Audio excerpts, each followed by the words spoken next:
Should I buy Death Stranding 2 for $50? Nope. No? Nope. Okay. What's shaking, Adam? I'm shaking this box. What's shaking? What's shaking, Internet? We're live.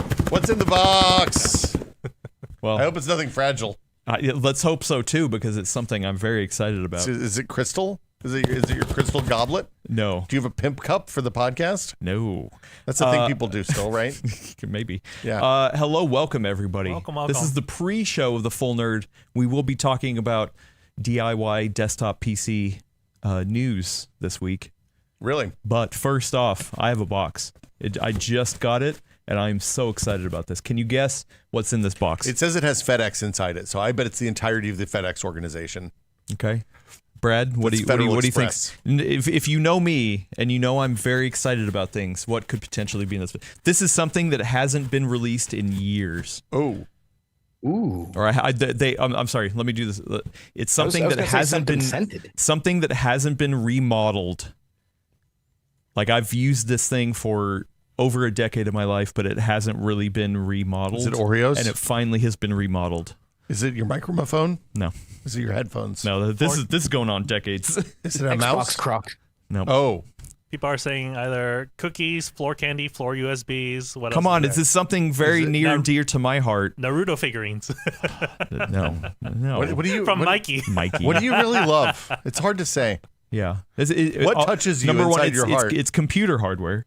Okay. It's I'll good put it that you're it's shaking not, it a lot. not That's candy good. in there. Oh Jesus! Yeah, it's fine. Killed two birds with one stone there. I actually wouldn't say Naruto figurine. I would dare say waifu figurine. No. It's a waifu No. thing. No. It is. Oh, it's got to be something stinky. Custom keycaps tester. Nothing. Nope. Not anything that smells. Is it It's not Steam candy. Deck? It is actually some sort of PC hardware. It's something I use every single day Smelly GPUs. at home.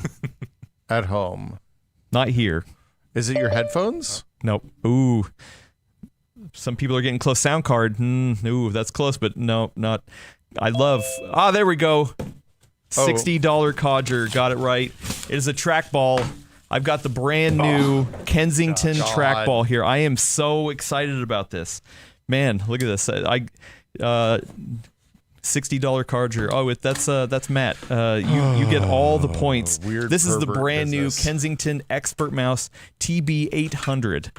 I am so excited for this because I've been using the same kind of trackball since like 2008, and I really don't think they've redesigned it other than just like adding a wireless one. How often do you have to clean the ball?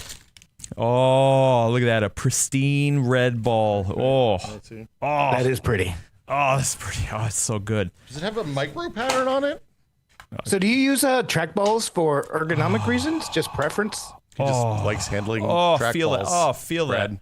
Oh, feel that glide. I'm not touching your ball. Just come on. Just feel that. I'm glide. sorry, I'm not going to touch it. Log into. Yeah. Adam got a new trackball, Elena. Elena came in at the first I had to time. reboot because Windows 11 was being stubborn. Windows and 11. I came back to this. Oh, this feels really good. All right, so wait, there was no. questions. What was the question? I'm glad this is. why I use trackballs trackballs. for the show. Ooh, Yeah. and look at that. Oh, look at that. That's a nice smooth glide. There's no amount of touching it that I'm going to Oh man. HR. Yeah, and Yeah. also the scroll wheels on the side. Anyway, so I use this. I started using it because of audio engineering. So trackballs are, I'd say, probably fairly common, or at least back in the day when I went to school for audio engineering. What is the ring? Yeah, so this is scrolling. You can scroll your page. What's this one? I don't know. This is what's new. So I started with there, but then later realized that it was the good for ergonomics and stuff like that too. But yeah, so essentially I've been using the same. I think that it's called like the Expert Mouse Kensington, and it's a trackball though. Yeah, it's literally been the same since like probably the 1900s. I don't know. That makes it sound old. Wow. Right? Anyway, Like do the I'm little from the 1900s. little Back float traveling thing? horse. The little ball carriage. bearings on it get crudded up with finger gunk. So yeah, there's three little ball bearings here. Yeah. They do get crudded up, but this one's nice because it has a little bit of a lip to it, so it actually holds it in. The other one, if you hold it upside down, like it just immediately falls out. You could trackball in space. But typically it was just the scroll wheel and then the buttons. Yeah. And then there was like early versions that had a row of buttons up there, but they later got rid of it. But yeah, now you've got all the buttons and all the scrolls. You got custom function buttons up here. You can switch different profiles. You can scroll here and here. Can you play Missile and Command? Here now. I mean, you can do whatever you want with it. I kind of want to play Missile Command. It's wireless. I Millipede. absolutely want to play Missile Command on It that. has unfortunately, it's not a swappable battery like the old Why one. is it not swappable? Yeah, the old one just used a single AA battery, but now it's a built-in battery. But it does have a nice little. Does it have a dongle? Yeah, a little dongle. Is it 2.4 gigahertz or Bluetooth? Can be both. Can be both. Well, that's fancy. Yeah. Oh my goodness. I don't know how they got my information, but they emailed me recently and they're like, "Oh hey, do you want us to send you a review unit?" And I was like, well, you're the only knock tech me journalist down the who's door. ever showed interest in trackball reviews. I love. That just feels so good. Well, now you have two of them. Congratulations on your two now I big got to red plug it balls. into. I got to plug it into my Linux. See if it works in Linux. I guarantee you it'll work in Linux. 100%. This is guarantee. brand new. Yeah, It's brand new. Look, if there's nothing Linux people like, it's trackballs right up there. That's fully tracked. Yeah, Actually. you want a weird keyboard that you sit your fingers in and go like this to type? Linux people got you. Anyway, that literally, man, too bad we already did our PCWorld best of the year because we can still the update full it nerd if you best of. wind up liking Right? it. We can update it. Yeah. Late admission. A whole We're new like, category. I don't think best there's any trackball of the graphics year. I don't think there's any graphics cards coming. I don't think there's any more CPUs coming this year. We're good to do it. Turns out we had a late trackball entry. Yeah. Breaking news, everybody. Breaking news. Just kidding. Also, the Elecom. So Elecom is the other trackball company. They do an interesting one where it's more like a hand, and then it has the big ball right here on the thumb. Nope. Rather than the fingers. So Will is instant like nope. No, the thumb is bad for me because that's how I understand the RSI stuff. Yeah. It has to be hand if I'm gonna trackball. But they made one that's an even bigger ball. Wow. It's like a ball race, like a race to who can get the biggest ball. You should maybe see a doctor for that. Anyway, I mean, I already know this. Like, I was about to ask a follow-up question about ball size, but I think we should just continue. Yeah, probably best. Actually, it really does matter. It really does matter. I don't I'm like sure it does. I don't just like the wanna small get ones. into those weeds today. The thing I will say is that this ball, I was expecting this ball to be like perfectly uniform on the outside, and it's got a pattern. It's got a little tiny micro pattern on it that you can just barely see if you rest your eyeball on it. What? Yeah, there's little dots on there. Well, I think that's under the surface. I don't think it's on the surface. Well, but I mean that's how it tracks because it's not like there's. Oh yeah, they also have a gray version, but I was like, no, give me the red one. Can you get swappable balls? Can you get like 3 and have different colors like blue, gray, and red? I was gonna say, can I get? Well, they offer 2. The gray and the red, but yeah, you think there's aftermarket balls for that trackball? Oh, that's a good question. Maybe I can get like the skull one, like from that movie, the '90s movie, Mystery Men. Yeah. Yeah, it has Janine Garofalo's dad's skull in it. Yeah, and it's magic. Or you could get a clear one that wouldn't track at all. That would be hilarious. Yeah, that one's just mirror for fun. ball. Yeah. Oh, get a Dragon Ball one. There you go. The over 9,000 edition. So nice, oh, now Willis is in. Now Willis is in. If they make one, I maybe. Willis is going to be in the background looking up Etsy stores while we're talking. All right. Yeah. Well, Tanmay, friend of the show, Tanmay says you can swap. They have a purple one. Wow. Oh. Ooh, a clear one with dice in it. Yeah. So I like all this idea. Please send me recommendations of balls I should replace this with. Oh, dear. I believe this is the same ball size as the original, the other expert mouse, but I'd have to go. Reddit says that you have to have specific patterns because the replacement Kensington balls use a specific pattern to track. So.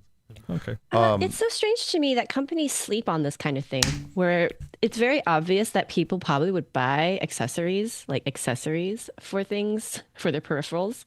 I'm sure they don't sell a ton of trackball mice, but if they had like swappable track balls, I think they probably would sell some because like remember how do you think excited I it's made was out with of? last week when we were Resin. talking about the face plates for the GameCube? Yeah, right. You know, where I'm just like, yeah, face plates for my console. Like, I will spend money on these aesthetics. How much money do people spend in free to play games on like random skins and stuff for their digital avatar? Like, sleeping on It this. has a good texture Like, to it too. a purple one would be cool. A green one would be nice. An orange one. Like, I'm sure there's already statistics out in the Orange, world of like yeah. what colors sell. So they probably could just start with a limited set of colors. Just my thought. Like I feel like Elecom is probably the company that does that because they're a little more like smaller and upstartish compared to Kensington, which is the big old stodgy brand. But I love Kensington. I mean, it's what I've literally been using since 2008. So Kensington trackballs and Kensington locks, man. They got those niche. oh corners yeah, nailed. they're on. Well, actually, you Yep. know what? This laptop doesn't have a Kensington lock, but most laptops, Really? yeah, Wow. most laptops usually have a Kensington. I guess You know, yours Kensington doesn't lock either. takes about 15 seconds Nobody to break. wants to steal a Linux laptop, apparently. Wow. Wow. Excuse Just me, ma'am. I saying. also have Windows on this can laptop. I- Okay, gee, I have another pre-show question. please. What's the earliest that you're legally allowed to wear a Christmas sweater? False. Okay, great. Thanks. Good talk. I was going to wear a Christmas sweater today, and my wife was like, it's before Thanksgiving. You can't wear a Christmas sweater. Yep. And I was like, this isn't like You know white what? pants before Easter. And It's bad juju. you don't put up the tree before Thanksgiving either. Well, we have a Stranger Things No, tree up that's not this year. true. Yeah. Wait, so It's not true. you say you because can put up people- a tree earlier than Thanksgiving? You can do whatever you want as long as it's No. not No. illegal. No. Even if it's illegal and you're not going to And get caught, not, you can and do even it. if it's not illegal and it's Yeah. not morally wrong, I think you're fine. Yeah. Morally, ethically wrong, like those are the criteria, right? I have been walking around the streets of San Francisco, and there are some people who are like, you know what? I need some holiday cheer. Their Christmas tree and Christmas lights are up already, and I am here for it. Hell yeah. Because you know what? This is a year where we need a little bit more holiday cheer. Wait, so then if you saw those same people walking around with Christmas sweaters, you would be like, yeah. I don't know if I would be like, yeah. I'd be like, hey, Yeah, Christmas. I respect it. What if it was Will coming onto this show pre-Thanksgiving with a Christmas sweater? You know what? I'd be like, oh, it is time for me to bring those out. Yeah, see? Yeah, she That's didn't what think I of was it because thinking. usually you You don't do think of you. it till after Thanksgiving. I just want to say, well, okay, two things happened. Chat, a friend of the show, Lewis Law, said in Canada there's no Thanksgiving in November, so we don't have a clear delineation. So it's November 1 here. And then Davina, friend of the show, Davina, had I think, I can't tell if this is Elena is a breakfast for dinner person negative or positive. So I'm assuming That's a 'cause I'm positive. I'm a glass Breakfast for well, dinner no, is awesome. I love breakfast for dinner, but I'm interpreting this as like, oh, Elena's a breakfast for dinner person. yeah, she changes. Okay. And I love breakfast for so dinner. Here's the Do fun- what makes you happy. That's, I think, the gist of that. So so definitely +1 to what Brad said, but 2, I actually say that this is actually a funny thing for me to hear because I think having grown up between two cultures, I don't have the same attachments to certain things that the way that people who grew up solely just in the dominant culture would, because what I had for breakfast growing up is just normal food, right? Like what Not people would breakfast food. consider like lunch or dinner food as well. So I grew up with like porridge and like noodle soups and stuff like that for my breakfast. So technically, yes, I do have breakfast for dinner. There you go. But not in the way that quote Americans would. So One of my favorite food anthropology questions that I've yet to find somebody who can give me an answer for is how American breakfast, like English style breakfast, ended up being the dominant breakfast everywhere. Like you can go to almost any country in the world and get eggs and some sort of fried pork product and a piece of, lightly toasted bread. Even in like the non-American restaurants, in my experience, and it's shocking to me that has happened because well, other cultures do breakfast better. I will say my best continental breakfast I've ever had was in Singapore. Ooh, good pastries.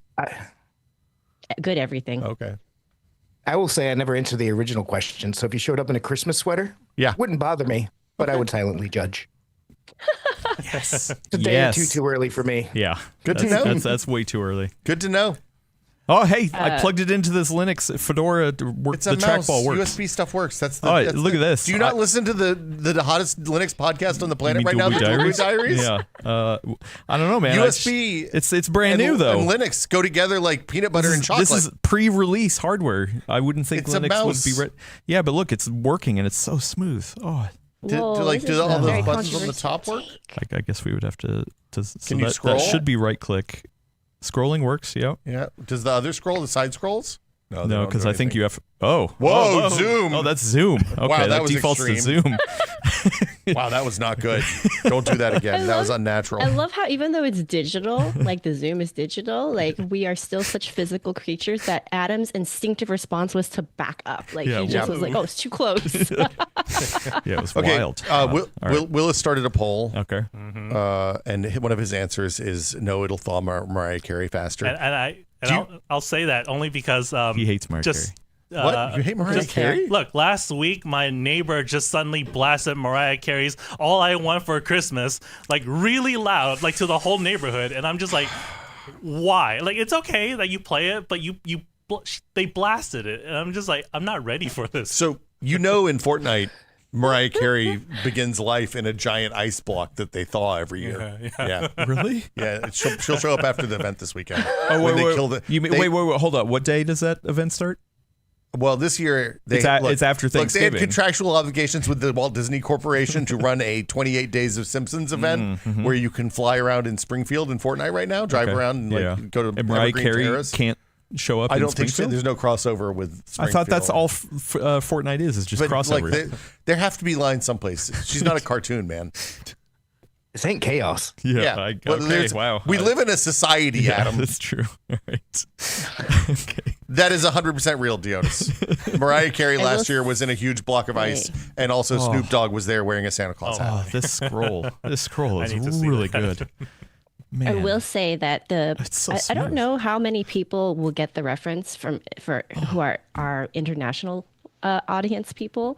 Like, so it's a thing where people will play Mariah Carey's like "All I Want for Christmas Is You." I don't know if that's the full title or not. Like for Christmas, it's like somehow that song became the de facto modern like Christmas anthem, and it's awful because so many places play it. It's just everywhere, and like we are all sick of it. Less Mariah Carey, reason. more Fairy Tale of New York, please. Less Mariah Carey. Look, Carey, more Fairy Tale of New York. The real Christmas crime is that Bieber Little Drummer Boy, Bieber version of Little Drummer Boy. That thing. You hear that one time, it'll haunt you for the rest of your life. It's like the Ring. Now when you describe it like that. Yeah. It's maybe the worst. Fear Christmas outweighs song. the curiosity now. I made a really bad Christmas playlist that's just a bunch of covers of Little Drummer Boy, which is my least favorite Christmas song. And then I kept sharing it with people aggressively. And that Bieber one is far and away the worst. Like, it's a bad song to start. You tortured yourself. Yeah, of course. Which was the karmic justice for that. I didn't listen to the songs when I made the playlist. I just copied and pasted them in. Lord. Yeah. Friend of the show, Agent Birdness says Mariah Carey's song played every hour at the grocery store until I had a breakdown at that job. That oh my is God. Some terrible psychological warfare. That's what they did at Guantanamo. Oh my. I just shared a Forbes article in the chat that has What up, chat? Has an image. Forbes ran a live blog last year of the Fortnite Mariah Carey melting ice block live updates by Paul Tassi, senior contributor at Forbes. I don't know if Mariah Carey's coming back this year. Okay, we should start the show. This is a lot going on. Really? Last trackball update. This top left button, when I hit it, defaults to pasting can't image. I don't know what that means. Weird. Wow. So anytime you press that, it just types can't image into chat? I think that's by default. Yeah. Wow, that's amazing. Can't image. I don't. Yeah, because so this is right click, this is left click, this is back, and then this is can't image. This is a great. Well, I guess there's no audio listeners, but also nobody can see what you're talking about. But so. this smooth. It's nice that you have a smooth ball. All right, here we go. Let's do it. Willis, you ready? 1 second. How the hamsters? Hamsters is running really Okay, good. smooth. Oh my That's goodness. good to know. That's really good to know. Yeah, now we know the They're issue. excited for Thanksgiving. Can't Tell the trackballs. They see all the balls. Yeah. Woohoo! It's just Running the trackball. smooth gliding. Yeah. All right. All right. Here we go. All right. What are we talking about? Mariah Carey. Oh yeah, that's what we're talking about. All right. Oh, baby, it's cold outside. All right. Here we go. In this episode of the Full Nerd, what? I don't know why I did that. And let's do it again. 375 times. Boom. Nope. In this episode of the Full Nerd, we talk about our recent trip to NVIDIA's benchmarking labs. Intel's. Okay, you're right. Yep. All right. Wow. Adam, I'm going to give you a moment to reset because I want to grab some water real quick because I realized it's on the side. If Brad says something, then he'll be on the screen. You'll be back. Hello, I say things all the time. It's just part of my job. Just a breath. Just a breath. All right. The third time. I got thrown off by all this Christmas talk. It's way too early. I was at a store. Maybe Lindsay's in the chat. She'll remember we were in a store and like we heard our first Christmas season. It might have been Michael's or something, and I was just like, no, I'm not ready for this. Look, at Michael's, Christmas starts on Labor Day. Yeah. They're ready to go. I mean, at this point, they pretty much already have like Valentine's up. All right, here we go. Styrofoam balls. I got this. And Here we go. Boom. In this episode of The Full Nerd, we talk about our recent trip to Intel's testing lab, the best Black Friday PC deals, and generative AI in video games. Ooh, so scary.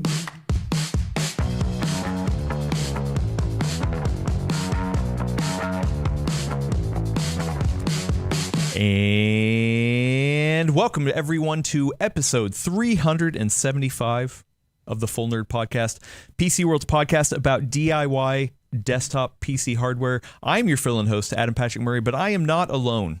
I have the whole crew here with me today. First up is my co-hostess with the mostest. That is one Brad Charkis.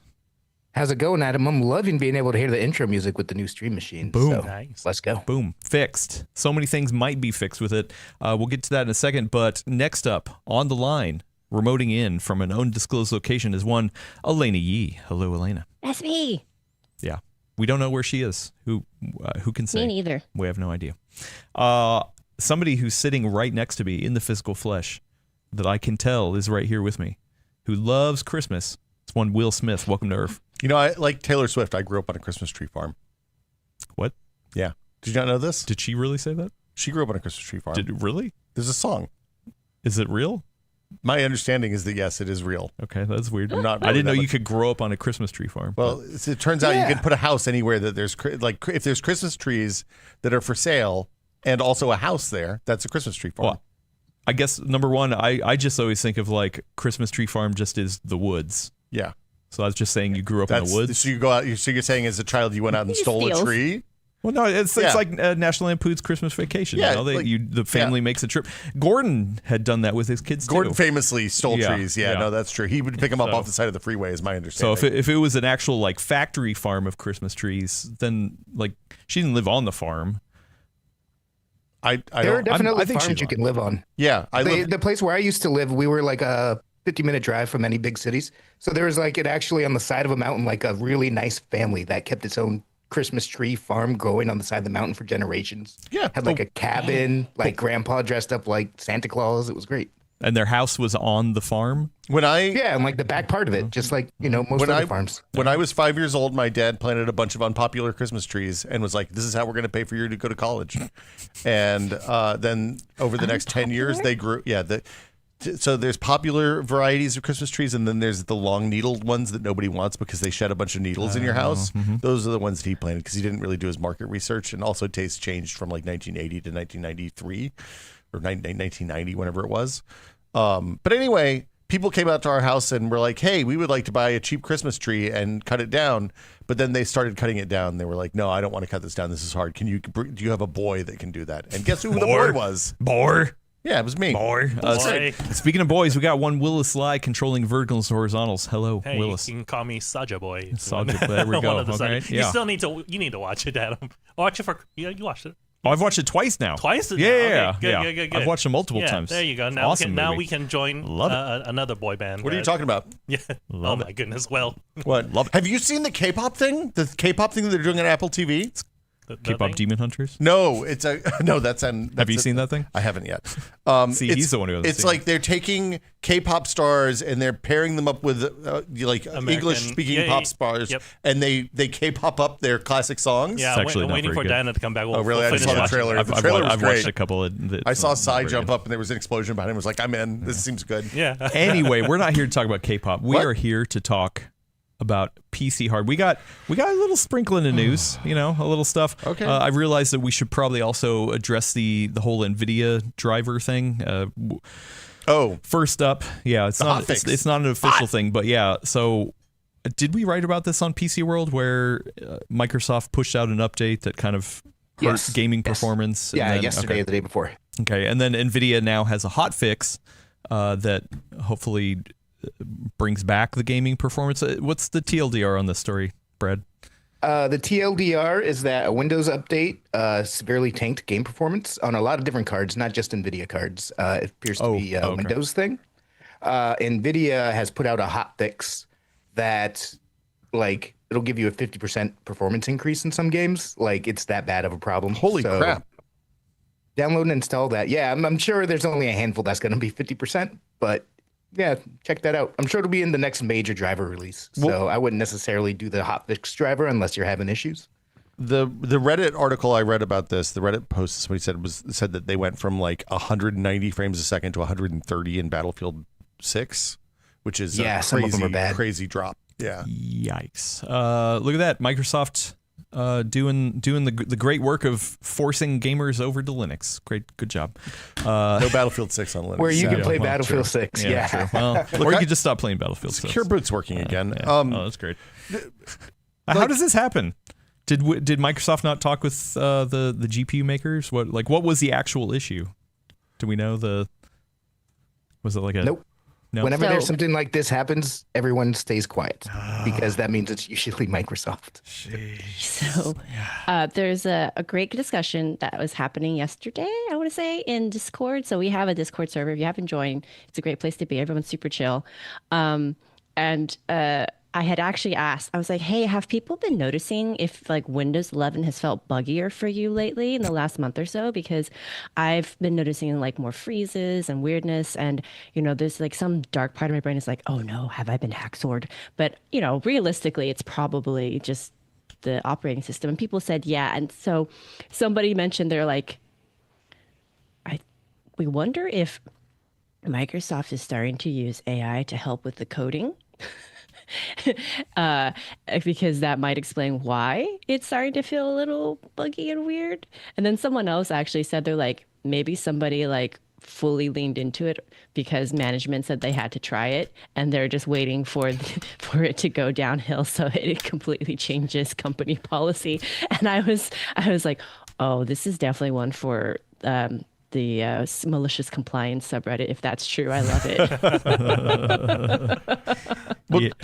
Yeah.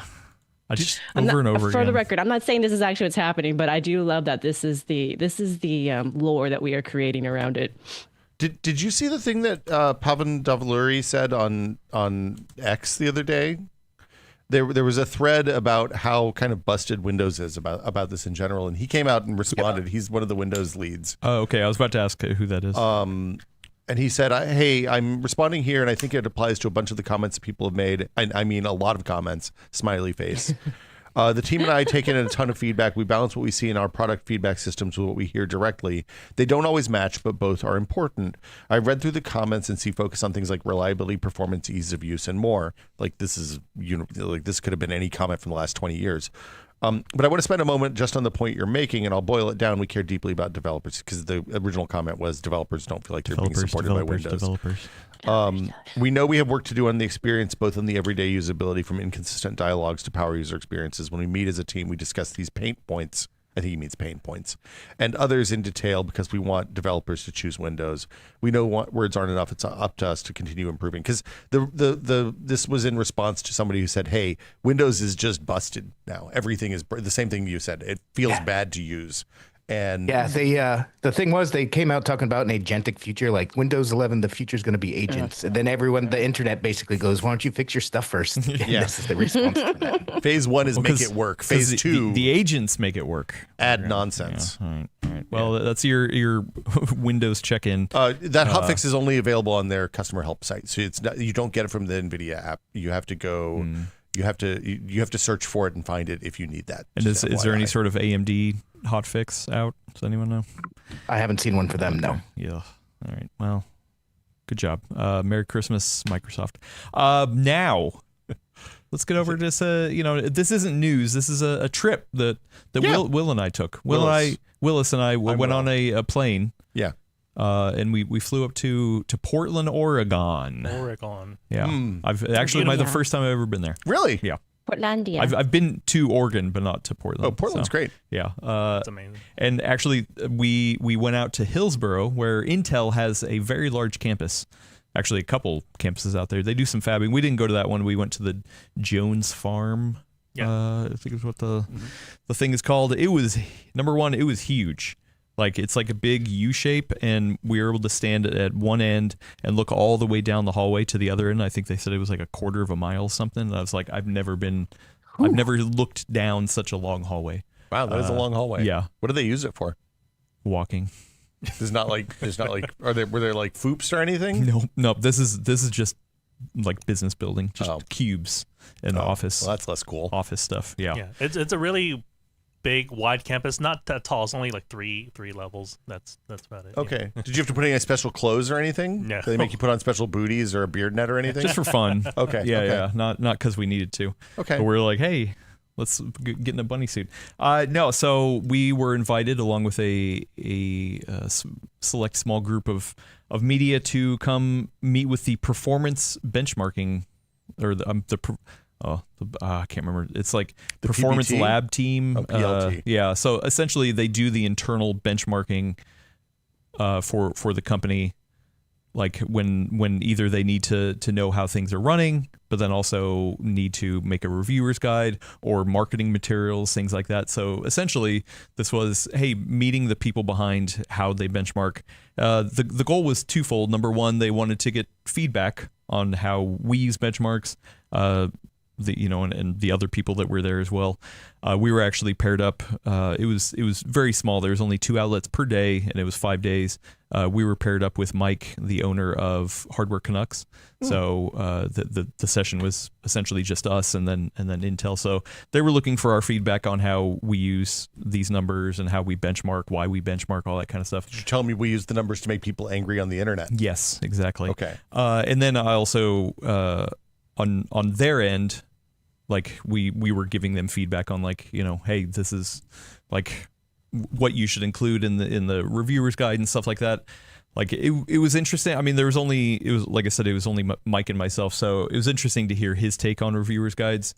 For people who don't know, almost every product that gets launched, usually the company sends us some sort of reviewer guide, which at a high level tells you the new things about whatever it is. I mean, the email came with a reviewer's guide for even this Kensington trackball.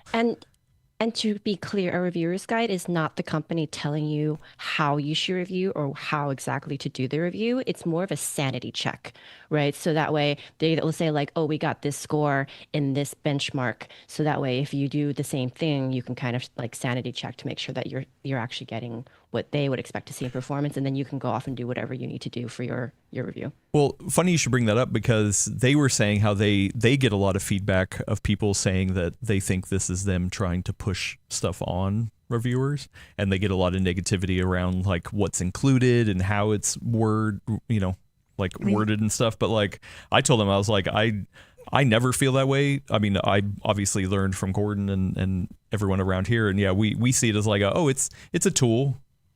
Like Gordon at least would tell me like, hey, when he gets something in, and I do this as well, you read the reviewer's guide top to bottom, but it's like, oh, okay, cool, thanks for sending that, but I'm going to test it the way I want to test it.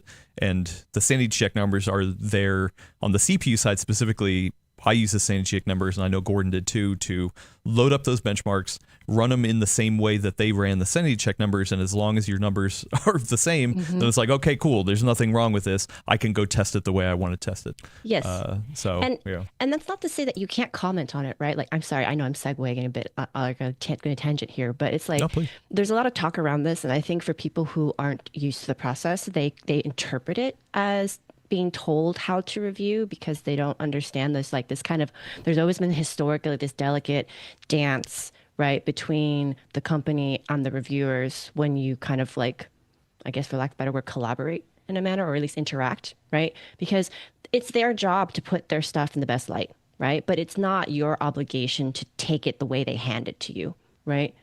So that's the thing.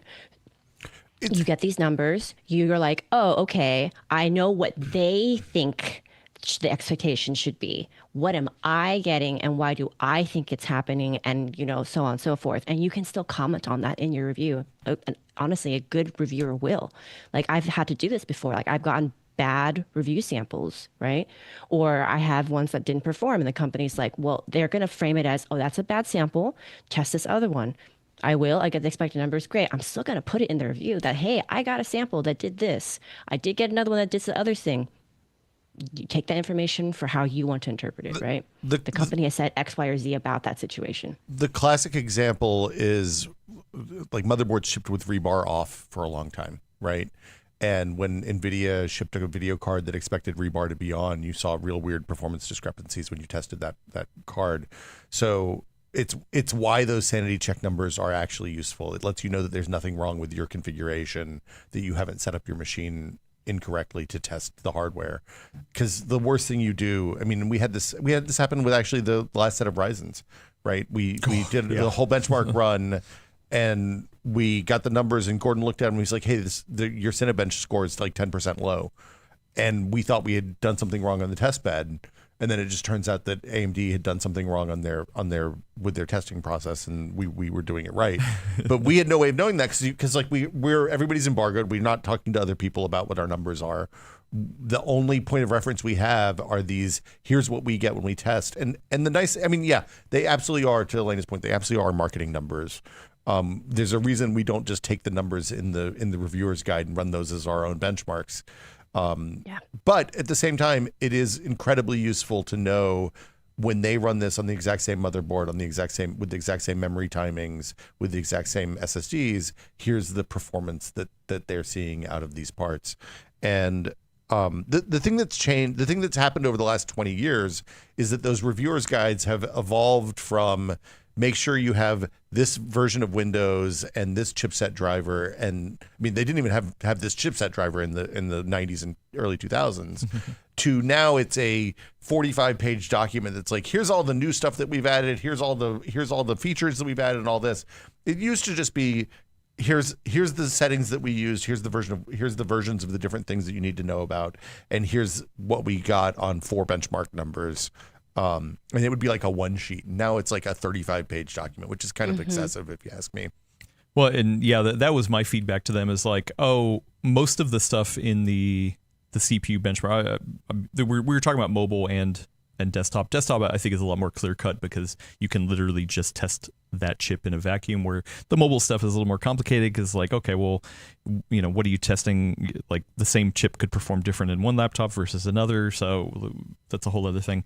But essentially, like, I told them, I was like, yeah, it's nice to see the reviewer's document. Yes, it usually lists out a bunch of stuff of like, oh, hey, this is new to the platform. This is the architecture changes. Here's where we saw, we focused on gaming performance this time around, or AI performance, whatever, that kind of stuff. But then I told them, I was like, the thing that I open up over and over and over again is always going to those sanity check numbers just to double check. And actually, Intel now that's a separate file. They call it like what to expect, and that's just the benchmark file.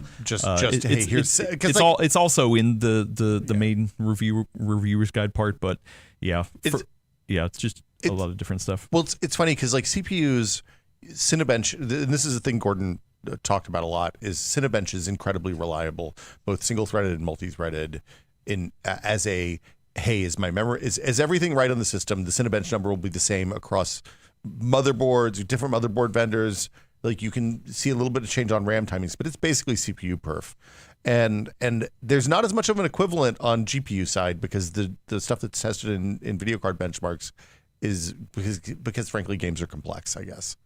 So we kind of don't have that so much over there anymore. But anyway, yeah. But I want to come back to something both of you said that I said going into there as well. I actually have a really good interview that it was posted on the PCWorld channel. I think you would appreciate it too, Elena. It's on my watch list. Yeah. So I interviewed very excited for Hannah Colette. She is the I don't remember her title is very long in Intel. She is the development tools and software engineering manager. Yes, yeah. So she like she's not the head of the lab team, but she's the person kind of in charge of gathering the data. Finding the story, and then she's not the marketing, because then there's the performance marketing team that would take those numbers and make marketing materials out of it. She's kind of in charge of like organizing all of the benchmark stuff, and what they showed us on the spreadsheet like blew my mind. Not only are they testing every one of these like 12 ways from Sunday, or however that phrase is, they do version changes. Like the amount of testing they do like boggled my mind. And they showed us an example, the Excel sheet. Not only that, they have an internal wiki that breaks down every benchmark they do into like subcategories of like, hey, this is what it's testing, this is how it's testing, here's the current version, here are the notes to know if you're set up this test. It was so organized, and you could tell that Hannah, I had the name on here, that she was like one of the driving forces behind it, because that's the kind of person she was. And I did ask that question in the video of like, isn't your job to make this look the best that it is? And she's like, no, my job is to tell the story of what we're seeing here, because to figure out what's happening, what the numbers represent. Yeah, either because it's not working, or it is working, or like that team is very obsessed with, okay, let's run the numbers and see what's telling us, and then usually the marketing team has to go take those numbers and and then they're telling the story a little bit. I think that's a really good point right there, because we already have some chatter in the chat right now about, I think somebody said, it scrolled off my screen. Oh, there it is. Non-Flying Fin 2173 said marketing team massages the numbers. I think the word massage is not quite the right word, right? I think think of this more as like statistics, right? You have someone who's coming up with data. I think that is the team that we're talking about right now. The benchmarkers, they get the data. Then the marketing team is the one that figures out how they want to present that data. That's different than actually massaging numbers when you use the word massage, because massaging numbers implies that you've done something to the actual numbers that changes what they were when you actually had the output, right? So think of it more like how people report on stats, right? Where you can basically, and this is what you learn in basic statistics classes, right? Where it's like you always have to look at the root data to make sure that it's being framed appropriately in context. And that's what makes people, that's what we talk about as reviewers and as journalists, and all of you being really smart, enthusiasts too. It's like, okay, they presented these numbers. Where are they getting that from? What is that based on? So that's where the intersection between this group that Adam was talking to and like the actual marketing part comes into play. I keep jumping in, Adam. I'm sorry. I know you're talking to us about your amazing field trip, but I wanted to kind of go over these little nuances because I think they get lost a lot of times in online discourse. And these are actually really important to keep in mind for like how this all plays out. Because the story to me is always more nuanced than just like big bad corporation trying to snow everybody. Yeah, well, and like there is a lot of people doing a lot of different stuff. Side note, and I don't have a video up of it yet, but it's another video we shot. I interviewed Dan Raglan. Yes. Dan Raglan, who's the head of the OC team, like the overclocking team. And like I went in there thinking like, oh wow, the team just sits around and like takes chips and just tries to make world records. But part of it, I'm sure they do that. But most of what they're doing is actually validation. They're testing stuff before something comes out and pushing it to its extremes to see how it breaks. Mega transfer RAM on there and seeing what it goes. Yeah. So like that was kind of interesting to hear. That's not a bad job if you can get it. Yeah. And they have overclockers, like they've taken overclockers from the community, and that's kind of who the team was. And passionate people there, like they had the LN2 tank there. They had like custom like whole water loops that you could tap off of, right, for the benches and stuff, which was crazy. But yeah, like it definitely was a perception thing where I went in there thinking, oh, okay, this overclocking team's just sitting there overclocking stuff. But actually what they're doing is using their overclocking skills to push pre-release hardware to see where it fails, to see, or to make sure that it holds up. And then they're also like giving feedback along with the performance lab team to be like, hey, listen, here's what we're getting here. We need to tune this as much as we can to say, you know what, let's have the cores clock up to this, or have work on the scheduling, like, stuff hey, like that. Your boost clocks can go up higher or whatever. Yeah, so I don't want to spill the beans of the interview. It was a really good interview for Hannah, and especially the Dan one too. But for Hannah, like she was saying that they'll usually get hardware in like 6 to 8 months and start benchmarking there, and the performance can be, they're testing it to make sure it works, but then they're also testing it to be like, oh, well, yeah, how do we tune it? How do we make it more stable? All that kind of stuff. So it's like a mixture of a lot of different reasons why they do the benchmarking. And yes, then the performance marketing team is the one that kind of packages up and puts the stuff out there. But the thing they were saying, which, listen, I've always said this too, like, and anything pre-release that a marketing team is going to go out there is, I think I've I've used the word lie, but it's not a lie. It's just more like, hey, these are the numbers you're giving. You have to see how somebody else is going to test it, right?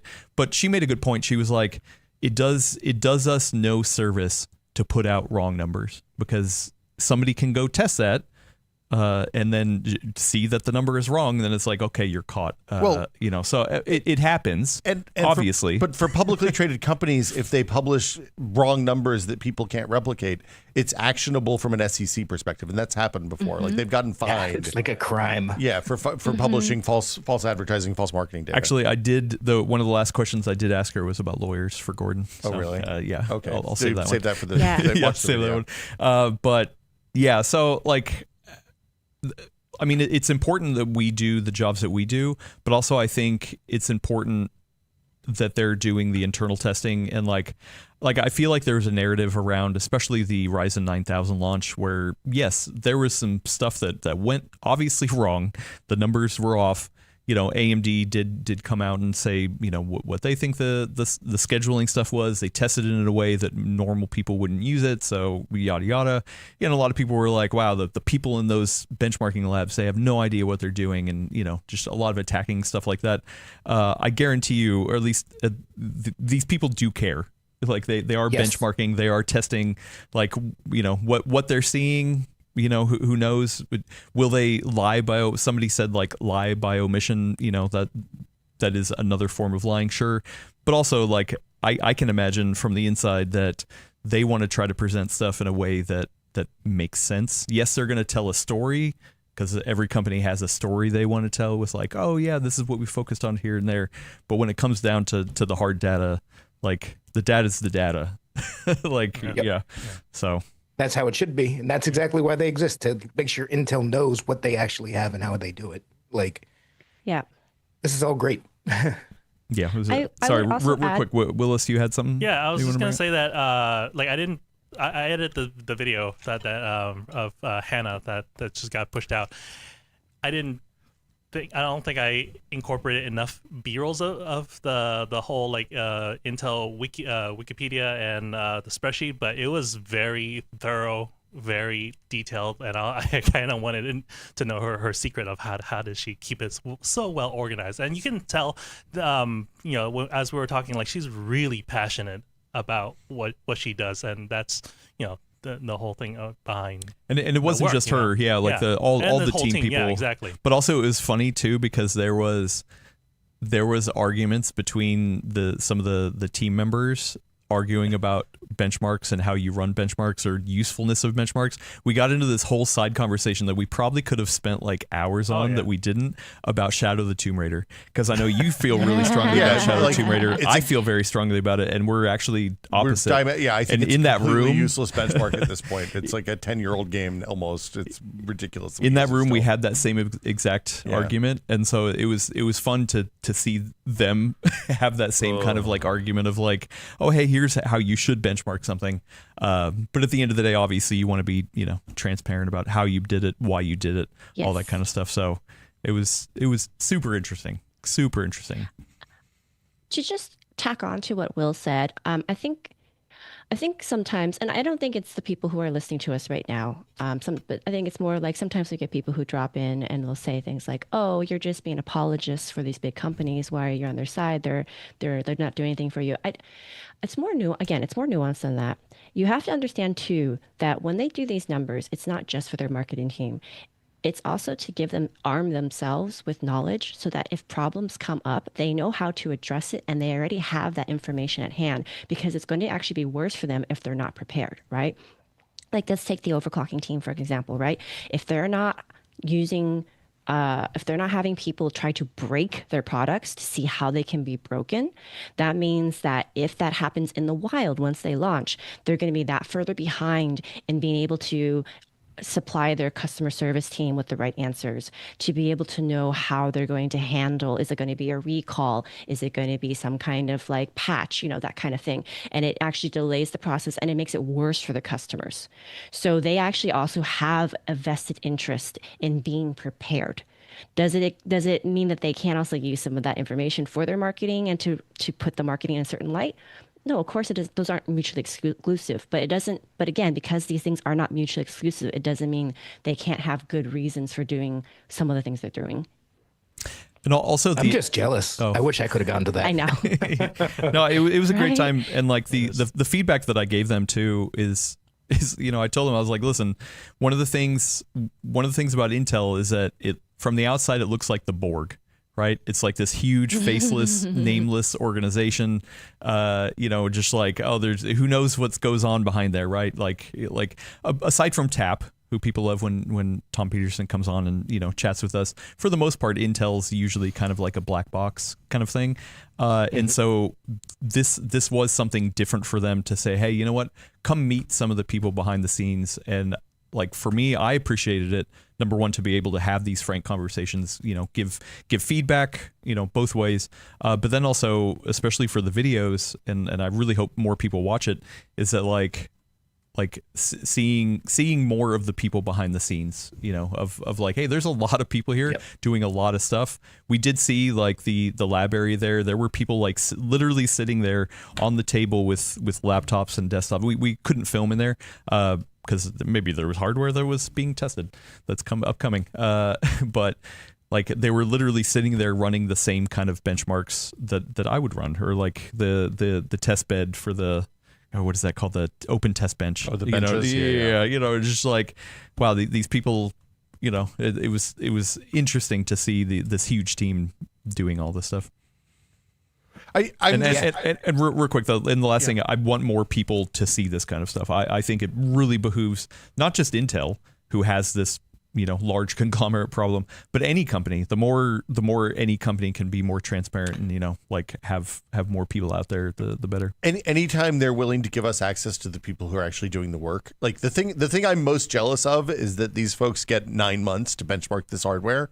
Like usually they ship it to us. FedEx eats 2 or 3 days sometimes, and then it's like 5 days to the embargo lifts, and we're going, like, we have a limited number of hours that we have to run benchmarks during that window, and it's not like we get 6 versions of each CD of each CPU, so we can run 6 machines simultaneously. We're running 1 CPU constantly as much as we can during that time, and if God help us, they drop the entire product line at once, then we suddenly have 5 CPUs to benchmark in 5 days, and it's just like it's Miserable. It's not even miserable. It's just you don't have enough time to do the benchmarks and then actually dig in and see why the benchmarks were the way they are as much as I would like. So I'm really jealous of having 8 months.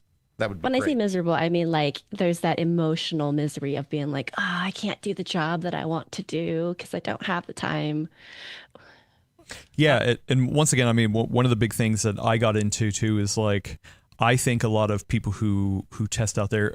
So the outlets that I know of that were there, LTT was there, Mobile Tech Reviews, IGN, obviously Hardware Canucks was us. So that's 5. That means there was 5 other outlets that were there that just weren't mentioned. I'm sure somebody else is doing coverage out there.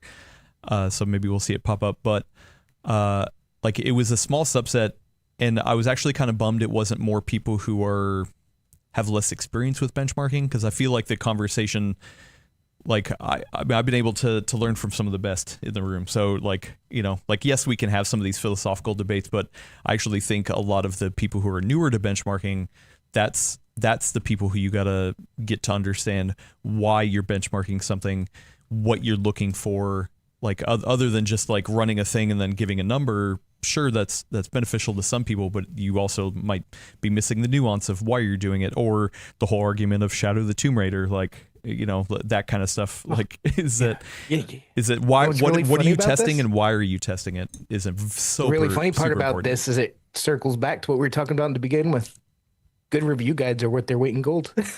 Right. Well, here's the new features. Here's how you can test it. There's different ways. Like that stuff all does help a lot. Well, and it's funny because the feedback I had for them on the reviewer's guide is that yes, I do read it. The most important pieces are obviously the sanity check numbers to make sure that the sample is performing the way that they expected it to, and then like usually it is a lot of stuff of like features and architecture stuff. I told them for us, like I've already seen the details of Panther Lake multiple times, and we weren't talking specifically about Panther Lake, but obviously it's one of the upcoming things. Yeah.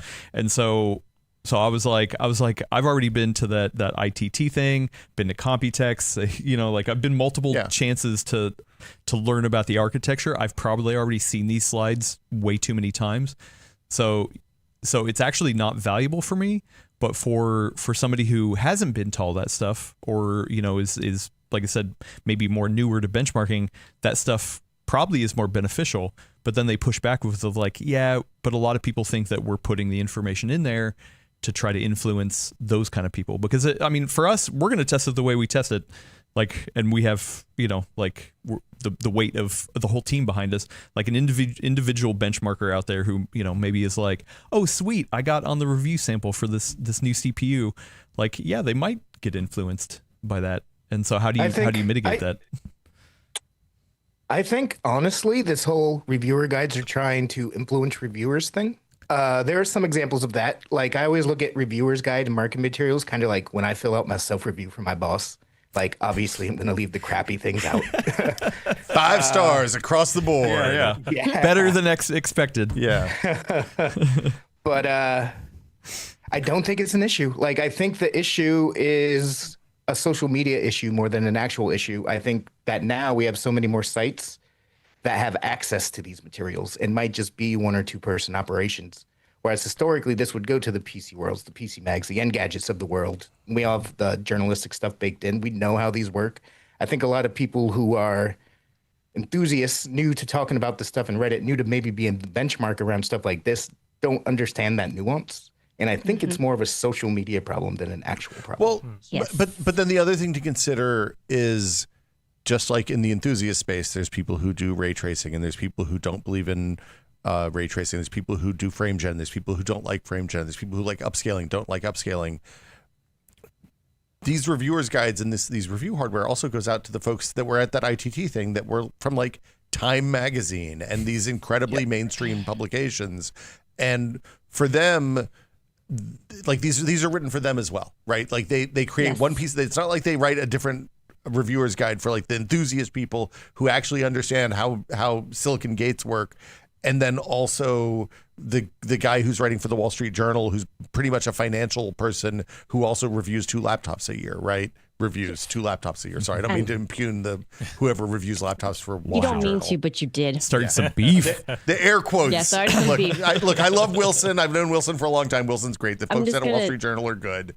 I'm going to jump on that real quick, Yeah. Will, too, because I think it's an important thing to note is that because they have such a broad audience of reviewers, they have to address the fact that someone who is not familiar with it may take things in a different context than they actually are ideally or reasonably, is the word I'm looking for, reasonably placed in, right? So then you could get this like review that's like, it doesn't do this and it doesn't do that, but it did do this and this is bad. And Intel's will have to come out later and say, well, actually, that's not how it works. But the problem is that the narrative's already out there. And because humans are not always rational creatures, they will attach themselves to the outrage, like, right? And instead of actually listening to the reasonable response. So again, this is Intel in some ways trying to save themselves a headache and getting out ahead of that to be like, hey, this is the context. Take that for what you will, but we just want you to know for sure that we can say later that we gave you that context and you ignored it. You ignored it. And like it's so the challenge with this is like we review laptops differently than somebody who's going to do a straight experiential review and treats their laptop the same way that they treat like a toaster oven, right? Like if you're using your laptop to browse the web and type emails and write Word documents and that's pretty much it, like it's a completely different evaluation criteria than somebody who's like, oh, I want to see how fast it can produce compressed video and you know, I want to know that I can go out to CES and be cutting video on the show floor and do that on battery and not have to plug in all day and stuff like that. And both are equally valid. Like there's no wrong answer for how to do this stuff. It's about knowing your audience and knowing the people that you're serving, and that's the ultimate goal. That's why when we started talking about laptop stuff, I was like, I don't even know if like a reviewer's guide is worth it for like a CPU inside of a laptop. No, because you're not controlling the whole, like, yes, you're working with your partners, right? And famously, Gordon loved to review, benchmark CPUs just for the CPU sake inside of a laptop. But I would always argue with Gordon, even be like, yeah, but really it's about the whole experience. Even if the chip was like, oh, wow, you're getting this much performance on this chip, that's amazing. But then you stick it in a really crappy laptop, it doesn't matter. Nobody's going to buy that laptop. This is a fight I had with him 20 years ago, right? Yeah. Is like, look, you have an incredible performing laptop and the trackpad is unusable. It's literal garbage. I'm never going to use that laptop. Doesn't matter how fast it is. Yeah. So how do you make a review guide for that? Yeah. So here's the thing, though. I think this ties perfectly into what we've already been talking about, like different levels of value, right? Mm-hmm. Which is, even though I can't use that as a one-to-one apples comparison, I personally still like having a reference point, right? Where it's like, I had this laptop. These are the numbers I got from it. I'm like, great. That gives me a very loose arena to kind of work with, to like understand contextually, like what kind of performance can I expect out of it, right? In this particular context, great. I can't apply that to every scenario, but at least I have some idea, like at least a small fraction of an idea of what could be out there, right? So that I can kind of calibrate my own like information that I'm gathering through my benchmarking and experience with the laptop, right? So in the case of what Will just said, right? Yeah, like maybe you have this screaming CPU in a laptop, but its implementation by a laptop maker is not great, right? I think it actually makes for a better review to say like, hey, I know that this chip could perform better, but it doesn't in this laptop. So it doesn't mean you should avoid this chip. It means that you should look for a different model, maybe even from a different vendor, right? And that's a much better piece of buying advice for somebody than just saying like, oh, this is a bad laptop, it doesn't work, because then that person can't make it a better informed choice for themselves, right? They can't even decide if they were this person where they're like, well, I'm going to dock it most of the time.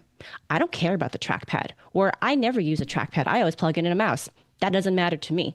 I know I'm going to get this from the chip, right? Yeah. So again, like benchmarking takes so much time because you have to get all this data and then also put it in proper context for people.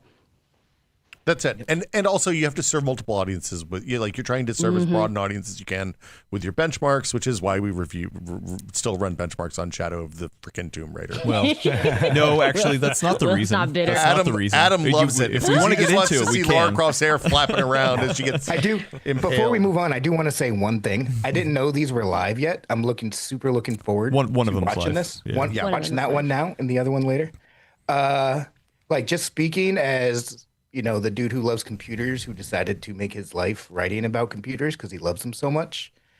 These kinds of interviews are by far my favorite kinds. The one where you can actually go talk to the performance measurement lab person rather than the PR handler. Yeah. When you can talk to the head of overclocking. I really love Gamers Nexus's videos with the NVIDIA acoustic guy, like the stuff we did with Trevor North at Dell. That's where you get real Travis North from Dell. Sorry.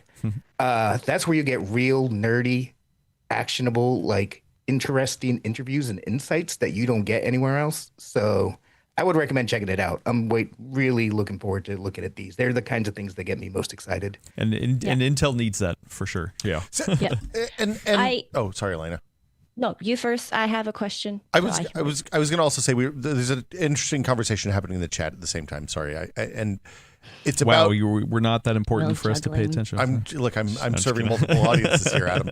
But it's the point is human experience varies pretty wildly from person to person.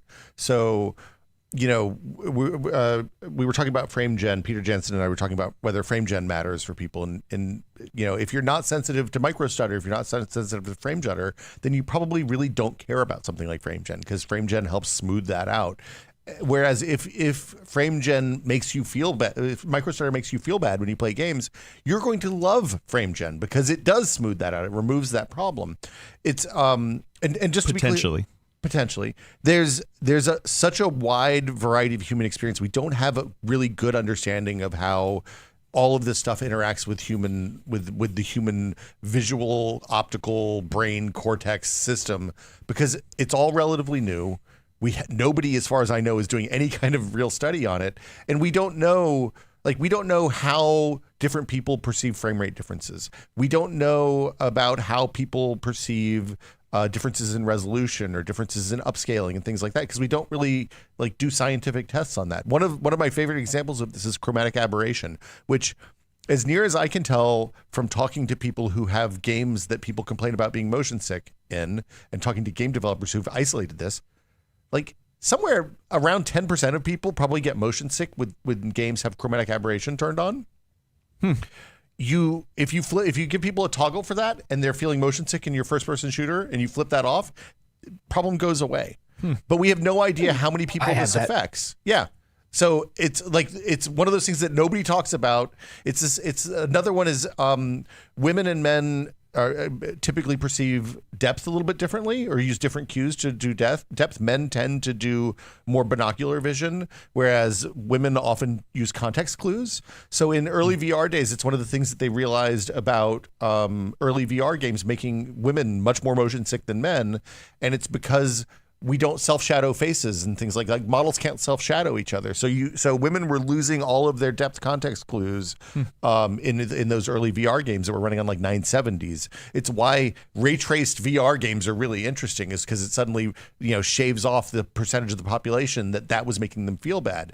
And we, like I said, very little actual study on this stuff. If you're a cognitive scientist student and you want to do a dissertation that's going to get read by every video game developer in the world, figure out why chromatic aberration makes somebody sick. Figure out how to quantify how people view depth, how we perceive depth, how we perceive frame rates and things like that. And it's a really fascinating set of problems. Anyway, we're completely uncharted here. That's what I was trying to get at.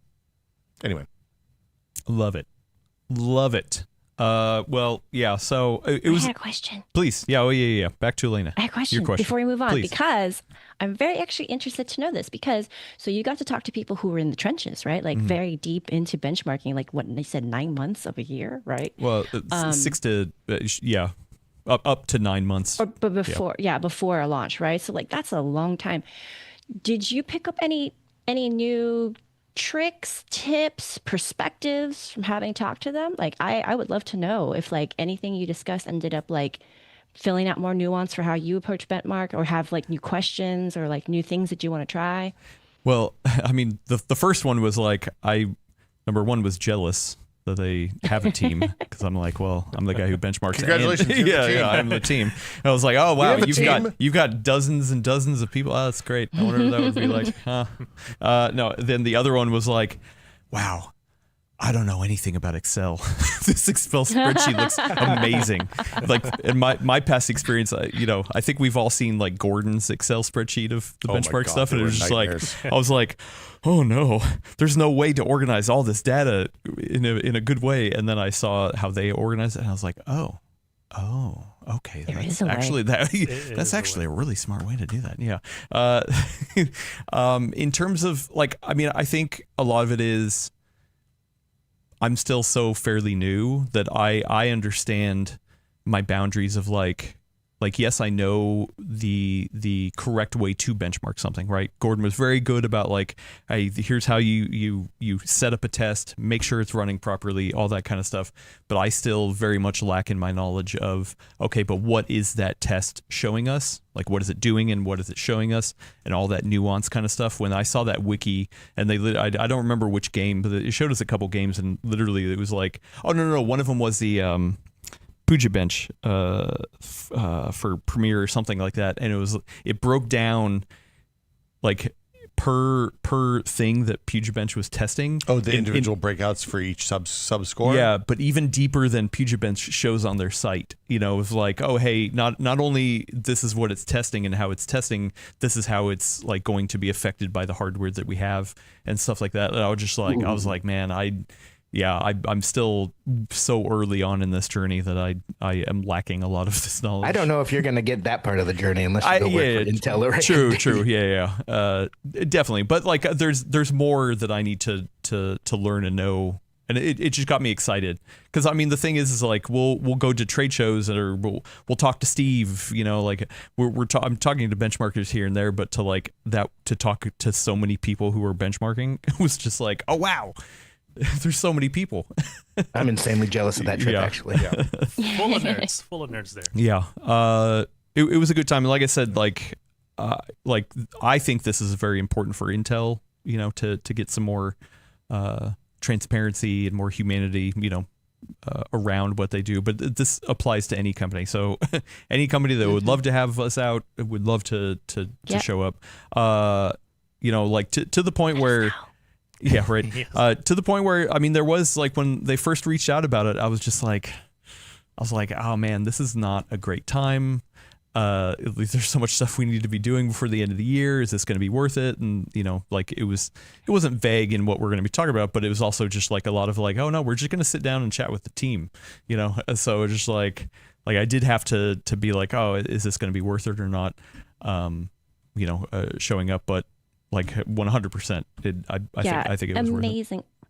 Amazing opportunity from my perspective when you mentioned it, right? Because so often, from my past experience, just in general with companies, a lot of times when you're invited up or to somewhere, it's very much a PR campaign, right? They only want to show you what they want to show you. They often don't let you actually talk to the technical people, right? And so for this to be just you being immersed, dropped in to just the entire team to talk with them, the people who like do all the technical stuff, like are really hands-on with it, they get like really down to like the nuts and bolts of it, like that's an amazing opportunity. And I this is a little bit inside baseball for me to say this, right? Because like most people listening to this aren't doing reviews for a living, and they're not going to geek out about this particular thing and be like, yeah, like that should be how it's done. I don't disagree with that sentiment, but it's rare to get these opportunities that is this transparent, that you do get to talk to the people who actually know the nuts and bolts of it. Also, like, I mean, here's a good thing that, like, I don't know for sure, but Peter Jansen asks, do they pay them enough? I have no idea. I wasn't being like, hey, what are you getting paid? Are you happy here? We weren't getting into that kind of stuff. Yeah. But a lot of, take this as a, maybe some sort of indication, a lot of these people have been there for a long time. So like Hannah has been there over 10 years. The other guys that we were in the round table with, Jerry and Scott, had been there for like 20 plus years. Like, and so just like, I can actually answer this kind of. Yeah. Okay. But Please. not from anything I've known professionally. This is from personal interactions I've had. So I would say my understanding is hardware people don't get paid as well as software people, right? But a lot of them stick with it if the company is stable and doing interesting stuff. So I think I think that they're getting paid probably respectably for what industry standards are, right? But I think a lot of them do it because they truly love what they're doing. They love that they have this opportunity to do it. So it's not that they're in it because they're getting crazy gobs of money. That's the software side, because hardware actually has very, very tangible margins, right? Like software is kind of more like you have these way bigger margins because you're not actually having to do anything like figure out the supply chain, figure out who your distributors are, figure out, what retail channels you're going to get into, that kind of thing, right? It's much less overhead. So I don't know if that really specifically answers the question, but I think that gives a little bit more context around it that we actually as professionals would never actually get while talking to these companies. I know this because I was talking to some people personally. Also, if it looks weird where we filmed, we were actually able to film inside the Intel studio. Like they had their own like production studio kind of thing. It was like, oh, it's a nice studio. This is a nice studio. Fancy. I mean, I like our studio here, but that was also just like, wow. Okay, they also had a lot of it was cool. broadcasting equipments that I used to use when I was in broadcasting for a short bit. But yeah, all these like nice equipments. I got to use Fancy. a few of their lights. So yeah, it looks like a really nice set. They did pay for lunch. They did pay for room and board, travel, all that kind of stuff. I mean, but there was no NDA. It was actually really nice that they were doing this around not a launch. Like yes, upcoming hardware was talked about a little bit, but this was not in relation to that. Like they weren't here to be like, hey, let's sit down and talk to you about reviewing Panther Lake. This was like, no, let's just sit down to talk to you about reviewing. And that was really nice. Yeah.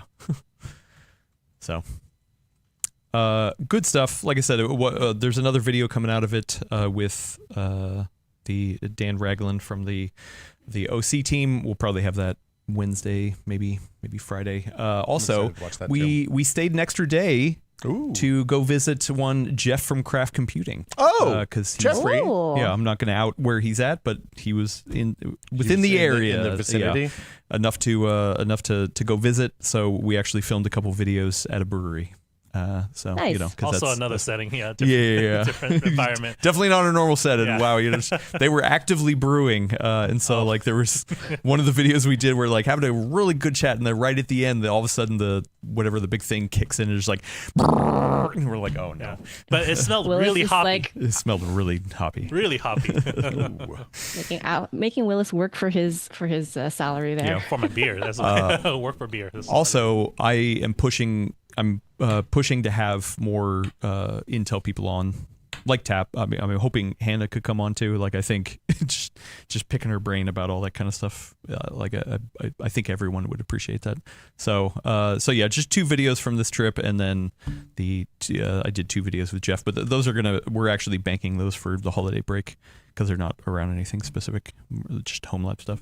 So. And we need breaks sometimes. Yeah, we need breaks sometimes. But yeah, let's move over to the home team not getting much of a break with Black Friday. There's the PCWorld.com page is just getting filled up with deals. First off, I know we've talked about this a little bit, but like what's the vibe of this Black Friday? Is it like, oh wow, there's not that many deals, or is it like, yeah, what's the vibe so far? You want me to go first? Okay.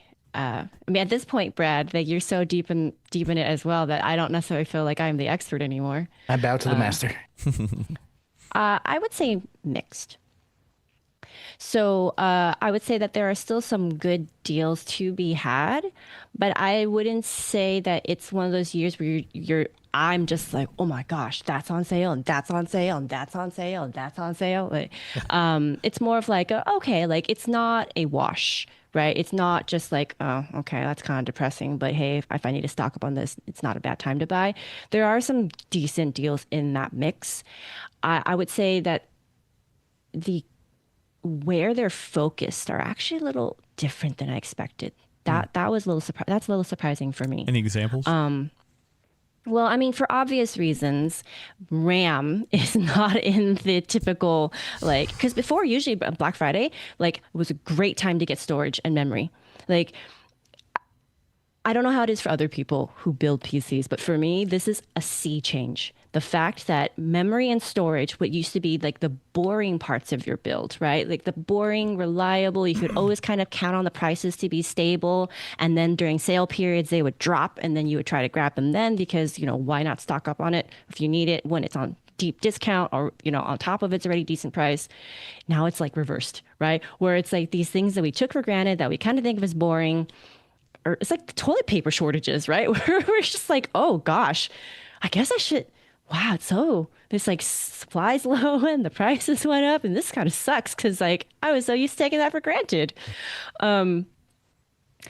So that's definitely different. I am seeing right now fewer amazing, crazy CPU deals as well, which I think also tracks with the fact that, you know, we haven't had a lot of launches, honestly, on the CPU side.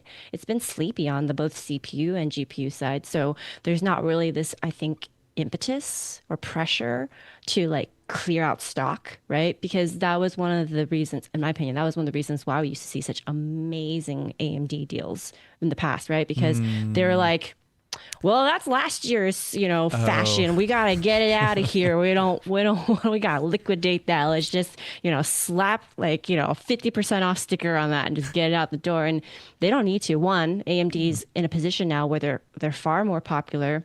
On the CPU They're side. better known as a very viable option. They don't necessarily need to try to keep digging for that mind share. They have a lot of it already. And two, they just don't have anything really succeeding it. So they don't have that pressure necessarily to, you know, clear the channel. Is that going to exclude some potential, you know, surprise deals on actual Black Friday? No, but I'm not necessarily anticipating it to be like a, this, yeah, everything's like great. Or what about bundles with like CPU, motherboard, RAM? Because I know some of these places are like only selling RAM, like with a motherboard bundle. Or is that a deal or no? I am seeing more bundles this year than I have in previous years. I'll be full disclosure, I haven't had a chance to really dig into all of them to really get a good sense if in general the bundles are good or not. So I would say that they're not a bad way to get RAM if you need RAM specifically. Like I'm cooler in like temperature towards bundles that don't include RAM just because it's like it's not as obvious that you will probably get some kind of discount on it. My advice, as always, with the bundle is to look up what those parts cost separately and then to calculate for yourself if you think it's a significant enough deal and worthwhile for you to pick up, right? Because if you're building from scratch and you have nothing, then a bundle that saves you some decent cash is probably a good call. If you don't really need one thing, but you could make use of it, then definitely weigh that value proposition a little bit stronger, right? Where it's like, am I really going to get something out of this for the price that I'd be paying for it? So we're not to the point where people were buying pre-built just to take the GPU out of it. They're not buying motherboard bundles just to get the RAM out of it.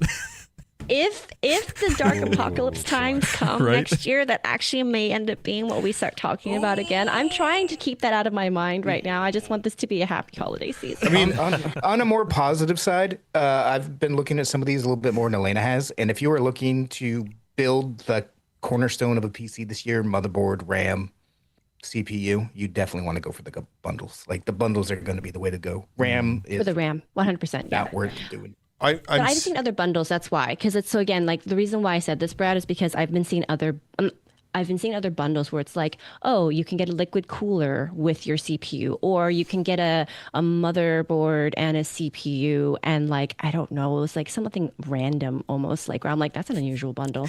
So I would say word to the wise, or you know, look at the bundle. Like definitely look at the bundle. Don't just assume that because it's a bundle, it's a good deal. You did share in our Slack, our work Slack, a couple GPUs, like our GPUs. I was just about to get to that. Okay, yeah. So honestly, the big surprise to me so far in this lead up to Black Friday proper has been the GPU deals. I did not actually expect to see much of any deals on GPUs just because there's not really anything in the environment that would compel it, right? Because it's like, if you need a GPU, you're going to buy it. And the sales on them discounts on them have been kind of sluggish all year to begin with. But I don't know, for whatever reason, I don't know, maybe this is a sign for what we can expect next year for launches. Things are moving a bit. And so there's been a deal on Walmart in particular that I want to call out for our crowd, which is it's a 5060 Ti at Walmart, shipped and sold by Walmart, so first party seller, that's been coming in and out of stock at $369, which I think is a very, very reasonable price for a 60 class card these days. Is this 8 gig or 16 version. gig? This is, believe it's a 16 gig version. So that's why it's so shocking. Not a waste of sand. Wow. And that's why when I saw this deal, I was like, oh, that really stands out to me, because I had actually previously, like just hours before, mentioned to the group in our work chat as well, like, hey, I just saw a 9060 XT deal in store at, Micro Center, $330, but it's the 8 gigabyte version. And all of us were like, okay, like that's not bad. And then here we are at Walmart where they're like, nah, here's this MSI Shadow 5060 Ti 16 gigabyte model for $369, and I'm like, oh, that's absolutely the better buy. Like that gives you so much more future proofing on it, especially if you want to like upgrade your monitor resolution from like 1080p to 1440p. Do you know the MSRP on that card? Is that hitting MSRP, or is it actually below MSRP? I did not check that, because these days that's. I think the broad way to look at graphics cards is, if you're willing to pay MSRP for one, this might be one of your last chances. Oh. Brad. But this is also one of your first chances this year. So true. Yeah. Well, if you've been waiting. The MSRP on this card is like roughly about anywhere from like 70 to 100 more, depending on what retailer you trust for list price. Wow. So this is actually a discount, which we haven't seen. This is the state of things. This is actually a discount, and we haven't really seen actual discounts on graphics cards in a while. Okay. Huh. Yeah. And I would say that it's not like spread widely across the board. I am seeing, it's like just a weird field in general with GPU deals, because I'm also seeing things like there is a 1660 on sale, air quotes, right now. There is a 3090 on sale right now. And it's not that they're not on sale, but it's always a question of how much are they on sale for. So I think that if you're looking for a GPU right now, your best deals are actually going to be in this like budget mid-range area. I'm not really seeing a lot on the higher end cards. You know what I mean? Like I'm not seeing really anything on like 70, 80, 90 class right now, because I think maybe it's just that the demand is good enough they don't feel the need to. And the stock is probably going somewhere else too. The higher the card. Yeah. Have you looked at pre-builts at all, or no? I have not looked at pre-builts currently. Okay. No. I have a bit. We're seeing a lot of great, if you're into mini PCs, man, this is the year of the mini PC. There's going to be some good deals on those, especially if you're looking for a basic. Like B-Link and mini form size, or, okay. Yeah. Like, I forget the GM Tech, B-Link, that kind of thing. Mm-hmm. There's a lot of really good ones. We see some actually fairly decent deals on like home use PCs, let's call them, or basic business use. The gaming desktops. You can get some old stuff for decent prices, but the gaming desktops are also starting to trend a little bit higher in price. And Mark Hochman did an excellent report a week ago, I think we published it, where he went and talked to 4, 5, 6 different industry and analyst experts. Oh, yeah. I need to link that. To talk about what's it looking like with all this sudden uncertainty. And they all basically said, if you're looking for PC deals, Black Friday might be your last chance. The crap's about to hit the fan. A peek behind the curtain, much like embargoes we have for reviews, sometimes retailers will also send us deal event things on embargo as well, which, take a peek at those. I'm not going to get too far into that because it's embargoed info, but for some retailers, there was a bunch of different SSD and RAM that was supposed to be going live around Black Friday that are now no longer available. Oh, weird. I think it's coming. Interesting.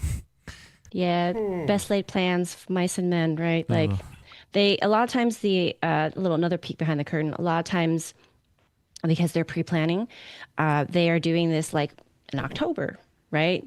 Maybe even September.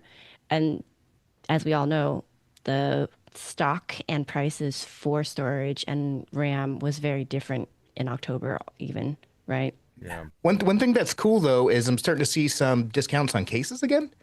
Not across the board, but some particular models, especially if they're, a couple years old. We're seeing some discounts on that, which we hadn't seen a lot this year because of the whole tariff situation. So if you're looking to buy a case, this might be a good time to look around and peek around. And I say this every time we go on these, but I'm super excited for the OLED monitor deals. We actually had a 240 hertz OLED 1440p monitor for $310 the other day. And I was in a meeting and I didn't see it till I got back, so I was not able to buy it. But this is going to be the year for OLED deals. We've already seen tons of them under $400. Yeah. Monitors, strangely, are still like chugging along pretty good. My guess is that because people don't buy them as often, they probably have more stock, like at those like earlier tariff or even pre-tariff prices, so that they have a little more flexibility in the discounts they can put on them. Interesting. I would say overall, my temperature read, especially for our audience who are more PC builders, right, is that this year it's just going to be hard to roll together a singularly cheap gaming PC. Like I'm still aiming as I do for people who are new to the show. I was going to ask. Yes. I was going to say for people who are new to the show or like my coverage on PC World, for the last this will be my 10th year doing it, where I look at. I know. Or 10th time, I guess, to accurately count it. I didn't realize we've been working together for 10 years. Happy anniversary. Yeah, thanks. It comes next January. So it's one of those things like side tangent where it's like, I never know how to refer to it because it's the 10th time I'm doing it, but technically it's the 9th year, right? Because you know what I mean? In a row. So, Yeah. But it is my 10th year in doing this. It's just that the inaugural one is like the 0 point. Like, I don't know. Someone who's better with this can explain to me how I should describe it. Anyway, it's my 10th time doing it. I think that's the most accurate way of putting it. And every year what I try to do is that I go through the deals. I sort out the ones that I think are really good ones, and not just this is like a cheap $20 case that's going to fall apart when I knock on it. I actually want decent gear in there, right? Like at least respectably sturdy.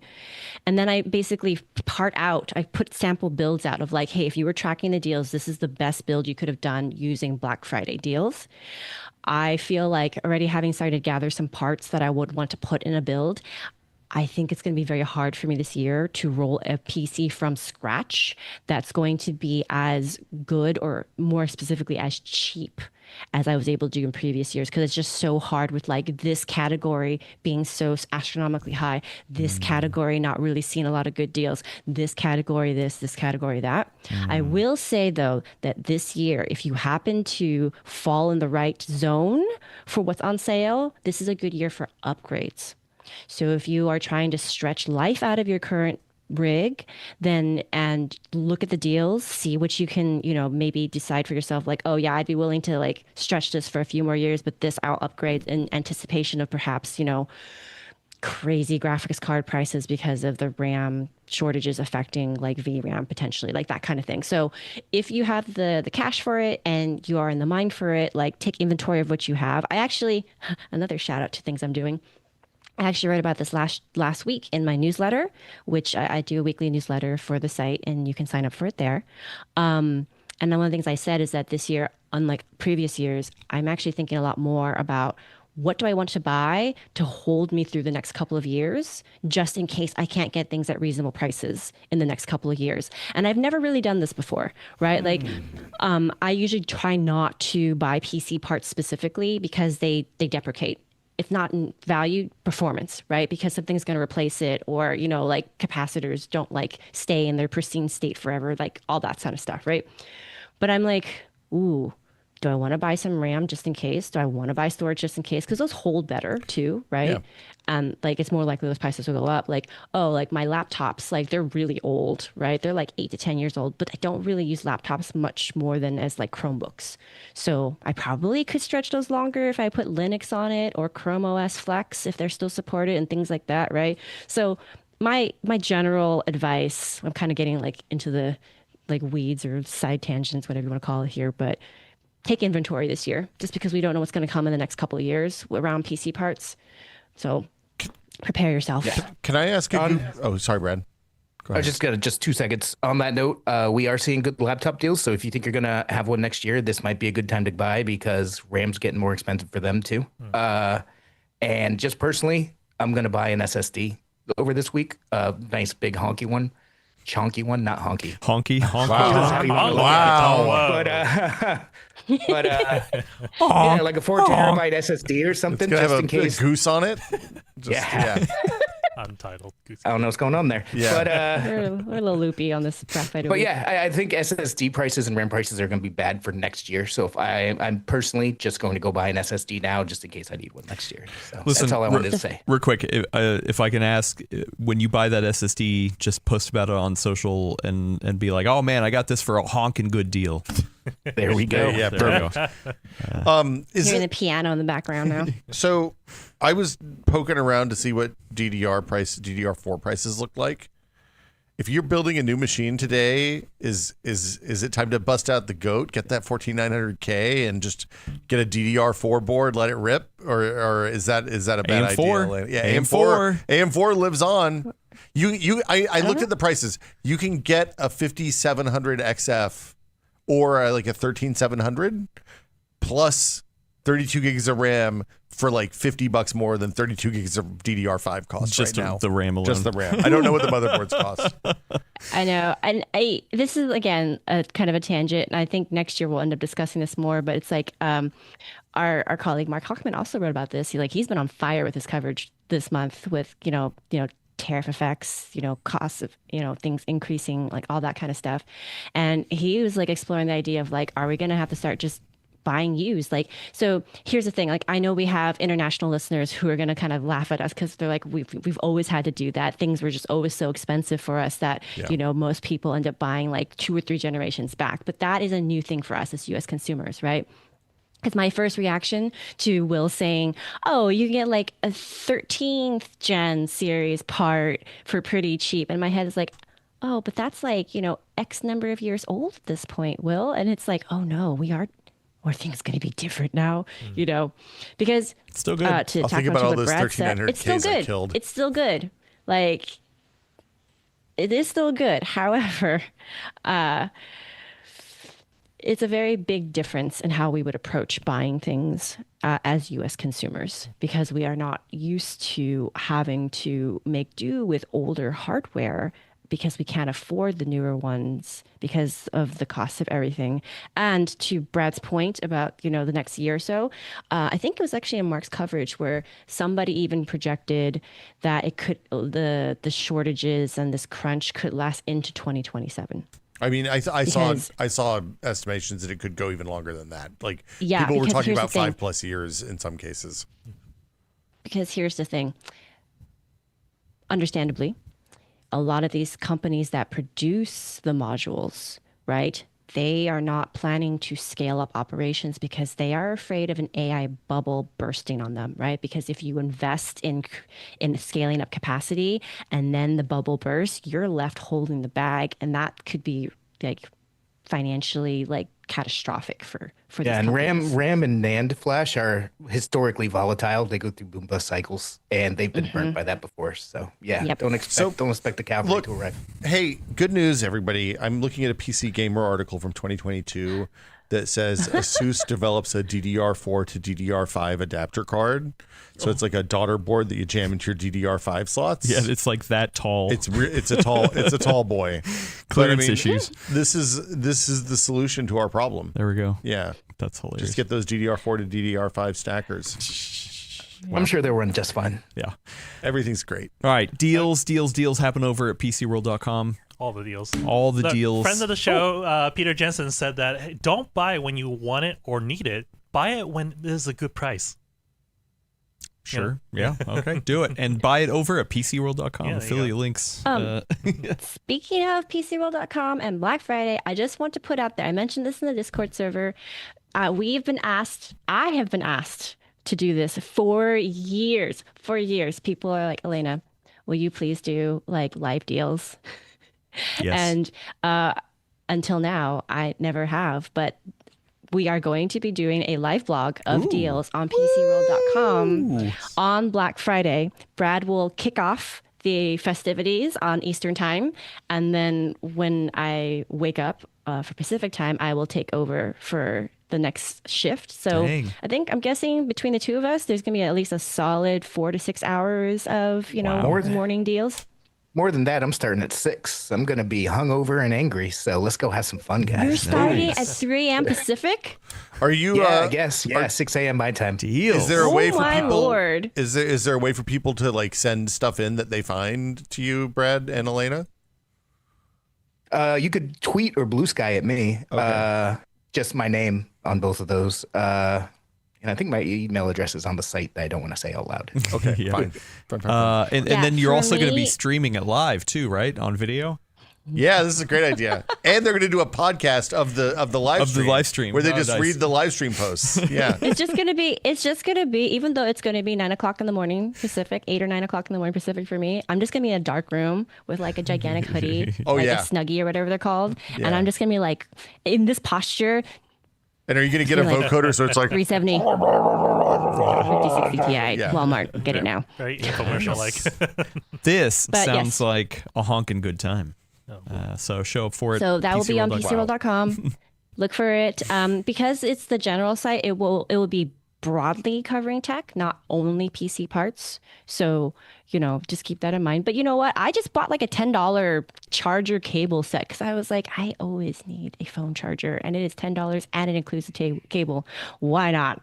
Do you all have those do you do like the mag clip-on phone chargers for your phone? You like the key chargers? I'm Well, not you an iPhone think- person, so yeah, I you don't think really we're know. iPhone you're all people? Android Like- people. Oh, yuck. I understand you, Will. Yeah, Willis knows I what's up. understand. I know. It's fun. Hey guys, does everybody use their MagSafe? Yeah, it's just the best thing. I just get What my is this MagSafe. voice? It's my Apple. I'm an Apple consumer. I Wow, love you my should MagSafe. get a job at the Genius Bar. You'd be great. I charge my iPhone with the USB port in the side of my recliner couch. Oh, nice. Nice. Oh, you are a brave Wow. man. You are such a brave man, Brad. Because I know technology has improved, but I'm emotionally scarred still from having used, I think, a bad USB hub to charge my phone because it shorted the port, and then I couldn't charge the phone anymore. See, if you have now I only MagSafe, ever you can use snap it on. chargers. Yeah, boom. Yeah, if you have MagSafe. I mean, I'm not too worried about it. Bob's Discount Furniture wouldn't do me wrong with the electronics, right? Not Bob. It's probably fine. Bob's a good guy. Yeah, I mean, me look, and Bob go way back. You know, Bob. What you got that 40-watt port in there? Is it can you plug your laptop into that too, Brad, or is it just for phones? I didn't take it that far. Okay. It's got that PD. Yeah. And I would take the number of weird cables I have that I thread up through the back of my recliner so I can not have to like reach over the side and or have a visible cable that makes certain Gosh. members of my household upset. Wow, you all are way braver than I am about risking your electronics. I'm very much like a Yeah. official Look, charger. I have Apple Care, man. If it breaks, I just take it into the store. I'm like, yo, this is broken. Give me a new one. And then they give me a new one and I leave and it's all good. Yeah. I don't have to think about it. It's perfect. Love it. All right. You can do that at the Android store, I'm sure, right? We got to move on. pay Here's for a extra topic for it. that Will is very excited to talk about. It is yeah. generative AI in games. Now, Oh, here we go. we're talking about this because there was a recent report. I have it linked in the description. Who shared this in our Slack? Elena did. This is Oh no, actually, somebody put it in our Discord, didn't they? I think is No, where. there is. I shared a link. You shared a link. Will shared a link. I shared a link. It was just link sharing. Link sharing. All right. So anyway, this techraptor.net, they have a report. The headline is Data from Steam Next Fest shows how generative AI is used in games. Now, this is self-reporting, correct? This is listed in the how this like Steam has added a field in their CMS that is like, hey, if you use generative AI, please tell us how you do that, and then that shows up on your Steam page. And so it breaks it down in how you used it. They literally parsed out it's a blank text field, so people write in a blurb. And it's like, we use it for voice acting and marketing materials. Yeah. So this reporting was actually a lot of work. Yeah, right? So like, ton of work. Shout out to this coverage, because they actually had to comb through all of this. Maybe they used AI to help. I don't know. Hey, Copilot, tell me how games in Steam's 2025. Regardless, there was still some digging they had to do and organizing so that they could actually categorize and get the percentages and figure out the breakdown of like how many developers were doing it this way, and is there how many times or how many different ways do they use AI in their games, and so on and so forth. So for folks who don't know, Next Fest is a really big deal for games these days. Like Next Fest is it's exclusively for upcoming games, unreleased titles on Steam. On Steam, you have to provide a demo. It's one of the signature ways that a small, relatively unknown game can break out and get a large number of viewers. And we saw a bunch of games that did that. The typing Russian roulette game that we talked about a couple of weeks ago. There was a bunch of games that broke out and will be successes because their demos performed well in Next Fest. They do like, I think 2 or 3 of them a year now, and they're a big deal. 2,000 some titles, 1,950 some titles, I think, participated in Next Fest this last time. And this is breaking out 500, a little over 500 of those, and kind of putting into the charts. If you, like I said, the link is in the description if you want to go look at the charts. But I want to go through. a little. Well, but yeah, of the. Did I say 2,000? 3,000 is, sorry, it's 2,900 games in Next Fest. Oh, okay. Of the 3,000, I think they pulled out 507 that disclosed that they used AI. Maybe more that did not. And then they broke it out into how it was used. So I want to go over some of this list and get a litmus test to say, hey, how do we feel about this use of AI? So the biggest bar on that chart, bigger bar better, is in-game art. Mm-hmm. So this is essentially like instead of an artist making the graphical assets in the game, they're using AI to generate art, and it looks like it's separate from the actual what was it, I thought it broke it out as something else, but yeah, how do we feel about that? How do we feel about using AI for in-game art? Oh, go ahead, Brian. I have thoughts. Yeah, I figured I'd start because it looked like you were pondering, Will. He doesn't like any of it. It depends on how it's used. Like, I really don't like AI to replace creative processes in general. I don't like generative AI writing. I don't like AI art. I really dislike, I play Call of Duty, that the last couple of years they've started using AI perk images rather than having artists do it now. I don't know enough about how game art development works to know if there's a way that AI can help on the back end of that might be useful for like putting together all the art you've already created. But yeah, that's my general feeling. Also, real quick, there's a follow-up chart that breaks down how it was used in game, because obviously that was the biggest bar on that chart. So then the next chart down that page kind of breaks down the ways that it is used. So background art, wall art, character portraits, yada yada yada. Unfortunately the biggest one is just tagged as unclear. It's like 50%. And then the next biggest one is like background art. So that's like skybox, or what would you describe as on a background 2D art? game? It would be like so. One of the things that's important to note about this, a lot of these games are kind of porny games, it seems like, from looking at the data, Okay. where the barrier to entry, they're not going to sell. What's the way to say this right? The right way to say it is that quality does not determine success in the porn game genre. Okay. It's all about drilling down into niches that are underserved, is my understanding of that Word market. choice, Will. Yep. He's trying really hard. Look, He? that was the good alternative. Yeah, that was a good one. The point is, I'm less concerned about the specifics here. I thought the really interesting thing here is that a sixth of the games in NextFest admitted to using AI art.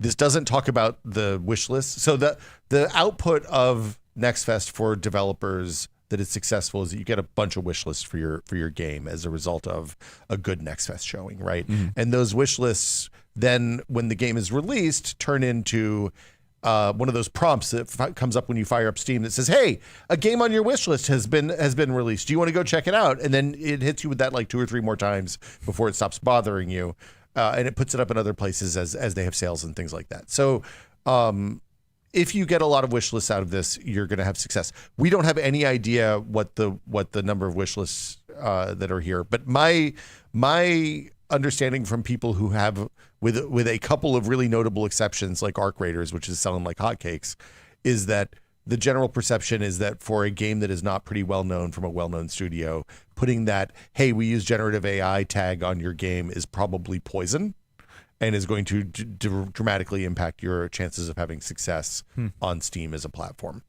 Now, we don't have any data about that because nobody's done the, "Hey, here, what did the 500 games that came out on this, what happened to their wish list?" Because that's private data, and folks like Simon Carless collect that from people who willingly give them access to their wish list data, so that he can kind of track. Simon is a former game journalist who does a great newsletter for game marketing on Steam called I don't know if you search for Simon Carless, Carless, game data Steam newsletter, you'll get what you're looking for there. The point is, I think using this, I'm with Brad, using this for creative processes sucks. I think you're front to back. There's no use on this list that you're like, "Oh, you know what? I'm okay with this." I think that, look, as the person who has made the Steam capsules, for folks who don't know, when you're putting a game on a platform like Steam, they provide you with 80 some slots that you have to make different unique images for that have different dead zones and different spaces. And it's like, if you think about all the different ways that you can show your game logo on Steam, there's like the one across the top of your library. There's the one in the side view of your library. There's the one where you make your view icons in the library. There's the vertical slot on the homepage. There's the big wide slot on the homepage. There's the one on the Steam Deck. There's the one on the phone. They're all different. And there's literally like 75 or 80 of them that you have to make for each platform. So while I would love to say, yeah, it's great, you should use AI art to generate all of these stupid capsules for all the platforms you sell your game on, you're going to get bad results. And this is a thing where you get what you put into it. So is it a good idea? Is it a lot easier to say, "Hey, ChatGPT or whatever, generate me a whole bunch of images for Steam"? Yeah, sure. Are you going to get good results out of it? I wouldn't risk the thing that I've spent hundreds of thousands of dollars making on saving 2 days worth of work to like this isn't a place to save money. There are a handful of places I'm okay with it. Like we've talked about animation before, right? Like letting indie developers generate. NVIDIA has a tool that they sell access to that generates animation based off of data sets that they paid for and trained, and it's not based on stolen data. It's for fill-in animations or for generating point A to point B fills or doing like gun animations. Like some of the stuff that, like, when you talk to animators, like, "Oh yeah, I hate making gun animations because you have to make 300 animations of the guy's hand doing the same basic variations of this one animation, and it sucks. And if you have to do them for 5 different hand models, then you're doing the same work times 5, and it's not creative work that's going to feel fulfilling for the people that are doing it. I'm okay with that stuff. I at this point, when somebody says, "Hey, should I put that tag that says we use generative AI? Should I use generative AI?" I don't think it's a good idea to put that tag on my Steam page. Like, yeah, your instincts are good here. It is not a good idea to put that tag on your page, and also it's risky as a business. Anyway, there's all sorts of reasons not to do this. Well, the one in here that potentially just is only like an internal based thing is a placeholder. So it's like placeholder and concept art both don't ship with the game typically. Yeah. So it's like, placeholder art. We need something in there to just show that we can do something, but then it'll be replaced. Adam, let me tell you a story about placeholder art. Uh-huh. If you make a relatively simple 3D shooter, first-person shooter, you're going to make maybe 50 or 100,000 pieces of art. Elena's waving. Hi. Brad has to go. Oh, bye, Brad has bye to go. Brad. He has important Sorry, I was things trying to do. be subtle Oh, about it. thanks, Brad. Thanks, Brad. Adios, show. See you, Brad. So you're going to make 100,000 pieces of art. And you're going to start out with some of those as placeholder art, and you're going to maybe swap them out as time goes on. But how are you going to know that the person who uploaded the generated art is actually flipped the right check mark in the back end, in the CMS back end, in your Perforce or your GitHub or whatever, so that you know, oh, this is an unshippable asset? Because what you're saying is we're relying on the 50 artists that work on our team, or the 3 artists that work on our team, to not make a mistake 1,000 times or 10,000 times when they're doing this. And the current solution for this isn't great either, just to be clear, but it's that you go to one of the asset stores, either the one that goes with Unreal or Unity or one of the third-party asset stores, and you buy a pack of chairs or plates or, kitchen utensils or all these different props, and you just use those instead. Because probably, realistically, if you're making a game about, say, combat in a US type environment, you're not going to make every chair and every table and every icon for all the things in the game and all that. You're going to buy packs of those, unless you're Call of Duty or Battlefield or somebody that's spending $200 million making the game. So those assets are generated inexpensively overseas in places that are often sweatshops, and they're not great either. It's a different problem, but the moral issues with using them, I think, are similar, even if they're not necessarily equivalent. So. Concept art is fine, probably, but every concept artist I know is awesome, and having somebody, a human that you can iterate on that work with and generate, the stuff that Ollie Moss, who's a famous artist, made for Firewatch, ended up shaping the direction and look of that game in a really meaningful and important way. And if you just said, "Hey, we want a picture of a watchtower in Wyoming," you would have had a boring-looking game that wasn't worth playing. Yes.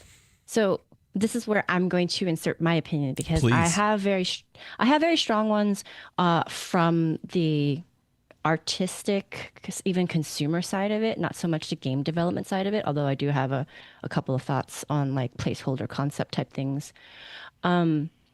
So here's the thing. I think that there are a lot of people who view games as art, right? Or if not art, at least a medium through which that you communicate something to others, right? When you hand the work of doing that, even in part, to something that is not human, what are you really communicating at that point is how I see it, right? Because to go off of Will's, thought just a moment ago about how the artist, the human artist for Firewatch, took their take into the art and gave it a vibe, a flavor, an angle that influences how the game feels, right? That is something that I feel that, at least in our current iteration, and honestly, I hope it never progresses to the fact where it blurs the line so hard that we can't tell, because I think there's something very special about being human and being able to communicate what that experience is like for you to other people and vice versa, right? That if you are someone who is, speaking as someone who can't draw stick figures well, okay? I am not a visual artist. I have no talent at visual art. Maybe I could mechanically improve, but I don't have the certain something, right? That people I've seen who just have a knack for it have, right? If I were to go to a tool like a chatbot or whatever AI tool that I was using and said write a prompt hey, I want you to make a forest scene with trees that have kind of spiky leaves and whatever, I don't think I'm necessarily going to be able to imbue that with the whole feeling that I have when I'm looking at that scene, right? I don't think that we're at a point with these LLMs that they can even interpret a very detailed prompt about that, right? Because how is this digital intelligence, air quotes, supposed to understand when I say in a prompt that makes me feel all the majesty and wonder of the world, right? That's such a broad concept, right? It's not easily granularly definable. But if you say this to another human, they understand what you mean because they've had that feeling, right? And so I think that's what really good artists do, right? No matter what the medium, a really good artist can take that feeling that they have or they want you to have when looking or reading or, you know, whatever the medium is, and conveying that to you. And I think for me, when you introduce AI generated anything into an artistic media, into our artistic endeavor, you are taking that out. You are taking out the whole thing, to me, the whole purpose of like creating this thing for other humans, right? It's like, I mean, completely serious, right? Like even if this is adult content, right? Even if this is adult content, you still are going for an experience for that. Like you are trying to have to create an experience with this other person, right? Like how meaningful do you want it to be for them? Maybe in some cases it doesn't have to be meaningful, and that's fine. That's a whole other debate. But if we're thinking of video games as art, I think that you lose something very important when you, and it's because so much of it is in visual medium, when you assign so much of that visual work to something that's not human, like what is the experience at that point, you know? And then switching like hard to a different track on this. When we talk about placeholder art, when we talk about conceptual art in particular for me, you are setting the tone for the game. Exactly. Right? Like you are setting the tone for the game. So if you are having, and this is my opinion, this is definitely my opinion, if you're using cardboard to simulate something, you are not going to get the same necessarily flavor or even artistic inspiration for how the rest of it will go, the project, right? Like in some ways, concept art is important because it can inspire the other people working on the project. You know, it can like trip something in their head to be like, ooh, well, if it looks like this, maybe then like the animations or like the game mechanics can do this, right? It helps the whole creative process. Well, and if it, yeah, and go ahead. I'm on my soapbox for you guys. Well, she's up there. But even that process, like a good concept artist does something that's really amazing because you say, hey, we need a big monster we think it's gonna leap at you, right? It's gonna do something. Its main attack is gonna be to do a flying leap at you from like 50 meters away, right? A huge giant leap, and then they'll be like, well, what do you think it should look like? We want it to look alien, so they go and they take a bunch of things that look alien and a bunch of things that we know. And you start out with something that looks like the Hulk, right? Like a big muscly guy. And then they say, okay, well, what if we make it look like a squid, like a bipedal squid? What would a bipedal squid look like? And it's just a purely creative process that ends up refining down into something that you've never seen before. And that's the fundamental thing is like, I don't play games so I can see. I mean, I know there's a lot of business in, I want to play a shooter that has an AK-47 and you're in a desert and you're shooting Call of Duty. You're shooting people. And I mean, it seems like less people this year than last year. But anyway, there's a big market for that kind of game. But when I'm playing games, I want to see something I've never seen before. And the AI is pretty good at regurgitating stuff it's seen before. But if you want to have something that nobody's ever seen before, you have to have humans in that loop.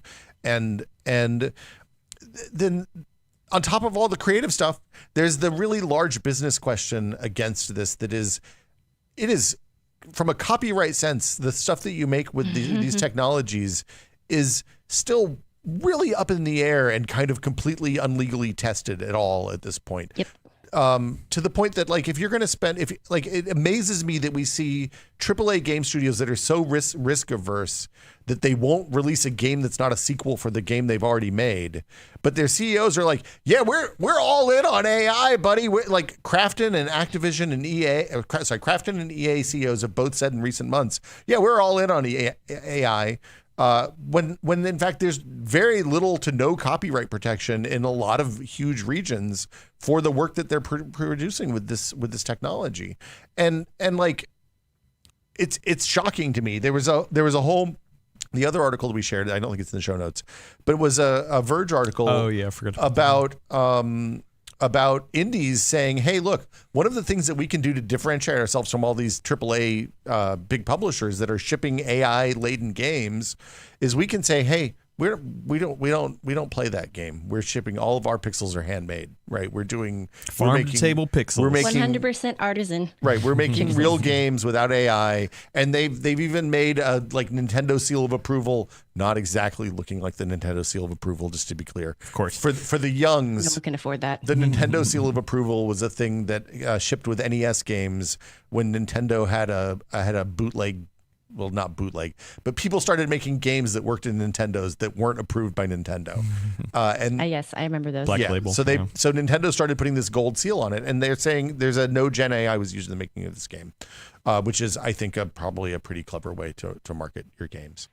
Yeah, and to build right off of what you just said, Will, the whole idea of like you want to see something you haven't seen before, right? Because that's part of the joy of experiencing other people's art, to like see things from other perspectives, to see what other people's imaginations can come up with, right? And there's a fundamental, I think this is maybe an easier way to define what I was saying about being human, right? It's like we have emotions, and these emotions aren't always necessarily quantifiable in like a regimented way, right? So like the whole thing, like let's go back to a classic example for the show, like the Alien versus Aliens debate, right? Like that whole franchise, like that was new, right? Like nobody had really done that before. And like that was a bunch of people in a room saying, like, probably saying to each other, like, what's the most terrifying thing you can think of? Like what really gets you going, like gives you dread, you know? And like they're really thinking about this, like, and because AI is at a point right now where it's basically, the more I see of AI and the problems it has, it's like, it's basically in its early toddler phase. Like it can regurgitate what it hears. It can kind of imitate what it's like the, other things are doing around it, but it doesn't really have a sense of being able to process in a way that, an adult human can, or even a teenager can, right? So when you try to create a monster for your game, right? Like, how are you going to tell it to make something fearsome, right? Like, how are you going to be able to convey the sense of like, this is what causes dread in people. This is what causes, someone to be like, ooh, that feels a little uncomfortable. Well, and to your point, what if you want to iterate on that? Like you've generated your prompt, you've made your wall texture that's scary, and you're like, oh, this would be scarier if it had slime running down the side. Do you just keep feeding those prompts through again and again? It's not like you can take the layer and add a slime layer onto the material like you would if you're doing something that's generated. The iteration is unlike every other thing I've ever worked on. Like I know when I would write an article for Maximum PC, there was a 6 or 8 or maybe 10 if it really went back and forth a lot. 10 cycle loop between me and the different editors who touched that piece of work. But that's like, you can have, when you do a playtest, when you first start playtesting a new game, it challenges all of the assumptions that you made when you're making that game, right? And if you realize that you fundamentally misunderstood something about how people are going to interact with that game, the first thing you do is get more people to come in and test, so you can see if it was just like you had a bad group of testers, or if you actually have a problem, and then you have to. Well, I mean, it happens because, like, especially in multiplayer stuff, like one person can field marshal an entire team into just messing up your game at a high level. And like so you have to do multiple rounds of testing, but you're going to make iterative changes on massive swaths of the game design every time you do a big round of testing. And it's why stuff like the Steam playtest functionality they've added in the last couple of years is so valuable to small studios, is because it gives you an opportunity to do that when you don't have a 300-person team working on your game, don't have 300 built-in testers. Anyway, the point is iteration is really important, and AI is kind of inherently like antithetical to that kind of iteration. Yeah, it's not capable of it. The other part of this that I think is that they did a good job on this article with, like, no knock against the folks who did this write-up, because they combed through a boatload of data to get to this. The other thing is that I think that while there's a perception that you can get caught using AI generated art in your games by things like the thumbnails on your images having too many fingers and stuff like that. I guarantee you there's a lot of people using like Claude Code and Gemini Pro and stuff like that to do AI assisted coding, or pair programming with an AI as the pair, and whatever your current vibe coding metaphors are. And again, it's one of those things, they probably can get away with not getting caught and not disclosing this, right?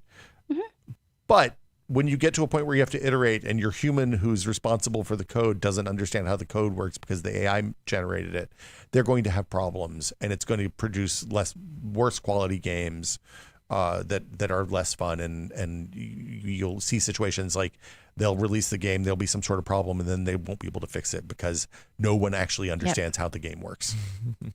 That's honestly a great segue into a kind of a related topic about like this idea of like what is the tech debt that we're building by using AI to help with like creating certain things, right? Where it's like maybe it's almost like, like, yeah, you slap some duct tape over it and like the tank's not leaking anymore. But eventually you're going to have to deal with that problem. And if how you dealt with that problem is not built, you can't build upon it, then it's just like, oh shoot, you're gonna have to like replace the whole tank now. What's that stuff that the late night TV stuff that they just slap it on and it makes but you do that and it's a high pressure pipe and it's great for a little bit, and then it starts getting a pimple of where the pressure is bulged out that plastic a little bit, and one day that's not going to go well for you. Yeah, one day it's going to go bad. Yeah. I also wanted to just like +1 you on like that whole idea of like adding slime, right? Here's the difference between a human artist and, I think from my understanding of how sophisticated the tools are for AI, is that, yeah, you can ask AI to add slime to it, but someone who's a visual, like an artist and who's human and experienced, they're going to know like instinctively, like, oh, like what's kind of grosser, like this viscosity, like this color, like this way of like how it's going to like drip. Like, you know what I mean? Like there's all these details as humans that we hold that I don't think isn't these kind of nuances, these kind of details, even though I'm sure the AI has encountered them, has been trained with like in some of this information, it doesn't know how to actually incorporate that into its output. Well, fundamentally, the way you make something do that is with materials in a material system, and most of the AI stuff is not going to be prepared to generate the stuff that you need to do that. In my limited experience trying it, it's like, yeah, and then we also see dopey stuff like AI generated articles that are writing things that are just farcical, like you can generate a whole game with one prompt, which just is not like, you can make something that ever so briefly looks like a game to the lightest possible interaction, and then the moment you start playing it and you expect it to behave in a predictable, repeatable, deterministic way, the whole thing collapses, and it's just I don't know. I see that. I see stories like the Krafton CEO consulting ChatGPT to find out how he can afford paying the people that he paid, but that they bought a studio for. Like they bought the studio that made Subnautica. Part of that deal was a massive $250 million payout when they shipped the sequel within an X period of time, and they didn't want to make that payout. So like it seems like they've been engaged in a campaign to prevent them having to pay $250 million, which involved firing the founders of the studio and a bunch of other stuff. That doesn't sound legal. Yeah, it's going to go to court. They're going to go to court over it. It seems like the CEO asked ChatGPT how he could avoid paying this money, and then deleted those logs because he was afraid it was going to leak security proprietary stuff to ChatGPT. Anyway, like, people are crazy about this stuff, and it's just not very good, and it doesn't work in the processes. And on top of all of it, the insult on top of injury for all of it is that when you're talking about replacing artists with this technology, the artists are the cheapest people on the team consistently, right? It's like QA and artists are both being pretty dramatically underpaid for the amount of work that they do and the things that they contribute to a game. And you're replacing, and voice actors, another great example. Like a voice actor, a non-name voice actor that's a SAG union voice actor is typically like all in, including the producer and the studio time, like 10 or 15 grand a day, right? Which is, considering that you can record all of the voice lines for one character in most games in a portion of a day, it's not a ton of money. Now there's exceptions, like, games that have hundreds of thousands of voice lines, but for like a Call of Duty or first person shooter, a thing like Arc Raiders with a bunch of barks and stuff like that, it's not expensive. I mean, it sounds like it's expensive for you and me, but in terms of a game that's going to cost $100 million to make, it's literally peanuts. The artists are making a quarter what a game programmer is going to make. We're replacing the cheapest people on the team with something that's unequivocally worse, and it just doesn't make sense. Anyway, I'm done ranting. I'm sorry. I had no idea where this was. Oh, Elena's got. Oh, yeah, please. But we got to move on. Adam has at regrets. Some point. I know we have to move on. I will just say though that that was another piece of the article. So I really recommend that if this isn't a topic that's of interest to you, go and read the original report, the coverage on this, because they also talked a bit about like these areas that were being concentrated on, right? Which is all the creative aspects, which is kind of hilarious to me because it's like, well, if you're going to create a game, well, are you only going into it just thinking about mechanics? Because there's so much of the game that is the visual part and the like the music and the visuals and the voiceovers. Like these are all the areas that are being targeted by generative AI for use, you know? And it is wild to me. I really think there's going to be, not maybe right away, but there's probably going to be some huge legal changes at some point about ownership over voice, because it is just too easy to be able to take a sample of somebody's voice and then, you know, generate something off of it. And then that person never gets anything from their likeness, right? And this is like stuff we never had to consider in law before. But it is just, yeah, way too easy to take, like, was it, I think they said as short as like a 3-second sample now. And like to be able to come up with a semi-convincing, at least, like reproduction of somebody's voice.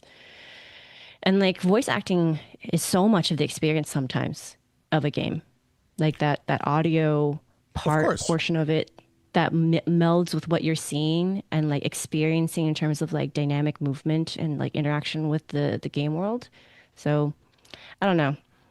At this point, I feel like AI is just actually going to compel us all to just go back outside and touch grass and only actually interact in person, because we need something that's real. Like. True. Yeah. 100%. Wow. That went on a lot longer than I expected. Friend of the show. Dude, we have feelings, I know. man. Wow. Yeah. Okay. Also, it's hilarious to me that people are using this for placeholder art, because I work in publishing, and how many times have we seen things like headlines that were like TK, or FPO. like something. Yeah. Lorem ipsum. Friend of the show, Diotis, says, asks, people who make most clothing now use machines to do it and don't know how to make it themselves. Do you think AI in software or games will evolve like that? And that's a real question. That's a good. Can we do questions? Should I hold it? Sure, we're moving over to questions now. I was just asking. Thank you. Yeah, let's move over to questions. Yeah. Don't get your questions in now because we're running short on time. I already got a list of questions, but I guess if you want to get one in to be hopefully addressed on the next episode, there's a link in the description to our Discord, and we have a channel over there for TFN questions. You can put in your question at any time, any day, any hour, and hopefully we'll read it on the next show. He's always looking for new questions. Also, if you want to respond to something in that question, right-click, create a thread, and you get to kind of do a little offshoot of that question. I appreciate it. It makes it easier to go back and find questions. All right, first question comes in from Deidas. You'd already read it. I read the question already. So the answer is sewing machines are both faster and produce better results when used properly than hand sewing things. Now, there's still people that sell hand-sold clothing, and that's more expensive than machine-sold clothing. But I have yet to see anything that indicates that the machine-made stuff is going to be better than the handmade farm-to-table code and art right now. Is he referring to that, or is he referring to the fact that you and we don't know how to sew? I know how to sew. Okay, well, I don't know how to sew, and I buy clothes. Is that what he's asking? I don't think this question is analogous to the situation, though. Oh, okay. Because the true analogy behind this is not whether or not you have the skill, it is whether or not it is fully machine produced. Like, I don't think we're at a point yet in the garment industry where they're having robots. Oh, it's absolutely, yeah. You're correct. No, it's all made by hand still. It's all still made by humans, right? Like, they probably use machines to help maybe cut out stuff to expedite the process, but the actual machine work, the actual like sewing aspect, I believe that is still being done by humans in not great conditions, which is a whole other topic. Yeah. I think the closer analogy to this is more like, are we using AI as a tool to help with animations, as Will had pointed out earlier, because that is using it to help expedite the process or take away some of like the grunt work that is unenjoyable, right? Like cutting out pattern pieces is not fun. Like it is like, it's just, like if I had a machine that could just like cut out pieces for me and all I had to do was sit there and just like it would definitely speed up the process, but I am still making it. It is not, the machine is not determining what the pattern looks like. It is not determining the cut or the drape of the fabric or anything like that, right? I'm still doing a lot of the creative input on that. That is a skill, but not everyone has every single skill in the world. That's the reason why we all have jobs, right? Because like, in theory, I can write, somebody else can do plumbing, like so on and so forth. And we trade each other's time for money so that we can get the value of their expertise. I love this because like there's 7 different examples of things where machines can do some small aspect of a task, like welding or sewing or several other things in the chat right now. But when you get down to the nitty gritty of doing the actual job, you're better to put a person there. It turns out we're evolved for reasons. We're good at this. We're good at things, just as a species. Well, speak for yourself. Not you. Speak for yourself. Hey, look, a USB. Yeah, speak for yourself. Next question. No, I'm going to save that one. Goes back to the RAM stuff we were talking about. And sneakification. I like that one. Asked, is it possible that the manufacturers are taking turns to create shortages for components, in turn making stuff more expensive downstream while passing the buck upstream? Is it all a conspiracy, Elena? I am sorry. I was... Wow. Elena was reading chat. You were reading chat too. Wow. What am I doing here? Just asking somebody questions? on the internet's wrong, Adam. Jeez. Wow. Did something happen in the chat that I'm missing out on? Yeah, somebody was wrong. Wow. Okay. All somebody right. hates USB audio. Can you say it again? Yeah. Poor and sneakification. I'm going to do that one more time. Is it possible that the manufacturers are taking turns to create shortages for components, in turn making stuff more expensive downstream while passing the buck upstream? They got in trouble for this in the past. Yeah. Like the RAM cartels got in trouble for price fixing, 2 decades, 15 years ago? I think this is a variation on that, though. The question is, like, are they all taking turns? I think that's how I hear the question, right? Where it's like, okay, the RAM industry is like, okay, we are being looked at too closely now. It's your turn, GPUs. And GPUs are like, oh, we're getting looked at too closely now. It's your turn, memory, or to storage, right? Crypto means all the GPUs, you can't buy them. Now it's like, AI, means all the RAM, we can't buy them. I saw yesterday that NVIDIA says it's not Enron and a private private memo to financial analysts. And I was like, yeah, that's not a good sign. That seems bad. I don't know if that's a great callback. No. It's saying that there's no bubble. Yeah, I mean, the point is Enron famously juiced their numbers so it looked like everything was cool right up until the point it all collapsed. And now electricity in California costs a fortune as a result. I honestly don't think NVIDIA's juicing the numbers. I think everyone else is too hung up on this AI thing, trying to chase it. Right. To answer the question directly, though, yes. I think that so here's the thing. There's always the possible and the probable. Is it possible? Absolutely possible. Is it probable? I would not put a lot of weight on it. I don't think they need to because the outside influences are making this happen. Like there's always some new business that's sucking up all the air in the room. And as a result, we pay $3,000 for video cards now. All right. You're welcome, America. Yeah, boom. Next question from friend of the show, Cause MC, asks, with Valve now confirming that the Steam Machine will not be subsidized and be priced similarly to a PC of similar performance, at what price does this device no longer make sense based on the hardware specs given? Have they confirmed that they're not subsidized? I did not see that. Okay, well. I have not looked at any of the new coverage. If there's been, I haven't seen a lot of new coverage since the initial announcement. No, actually, sorry, real quick. They said an article. Yeah. Pierre Lou, I don't know where he said this. No, it's more in line with what we. Oh no, it's not going to be a sort of subsidized device. Like Valve is not going into this thinking we're going to eat a big loss on this, so we can group market share category. Wait. No, okay.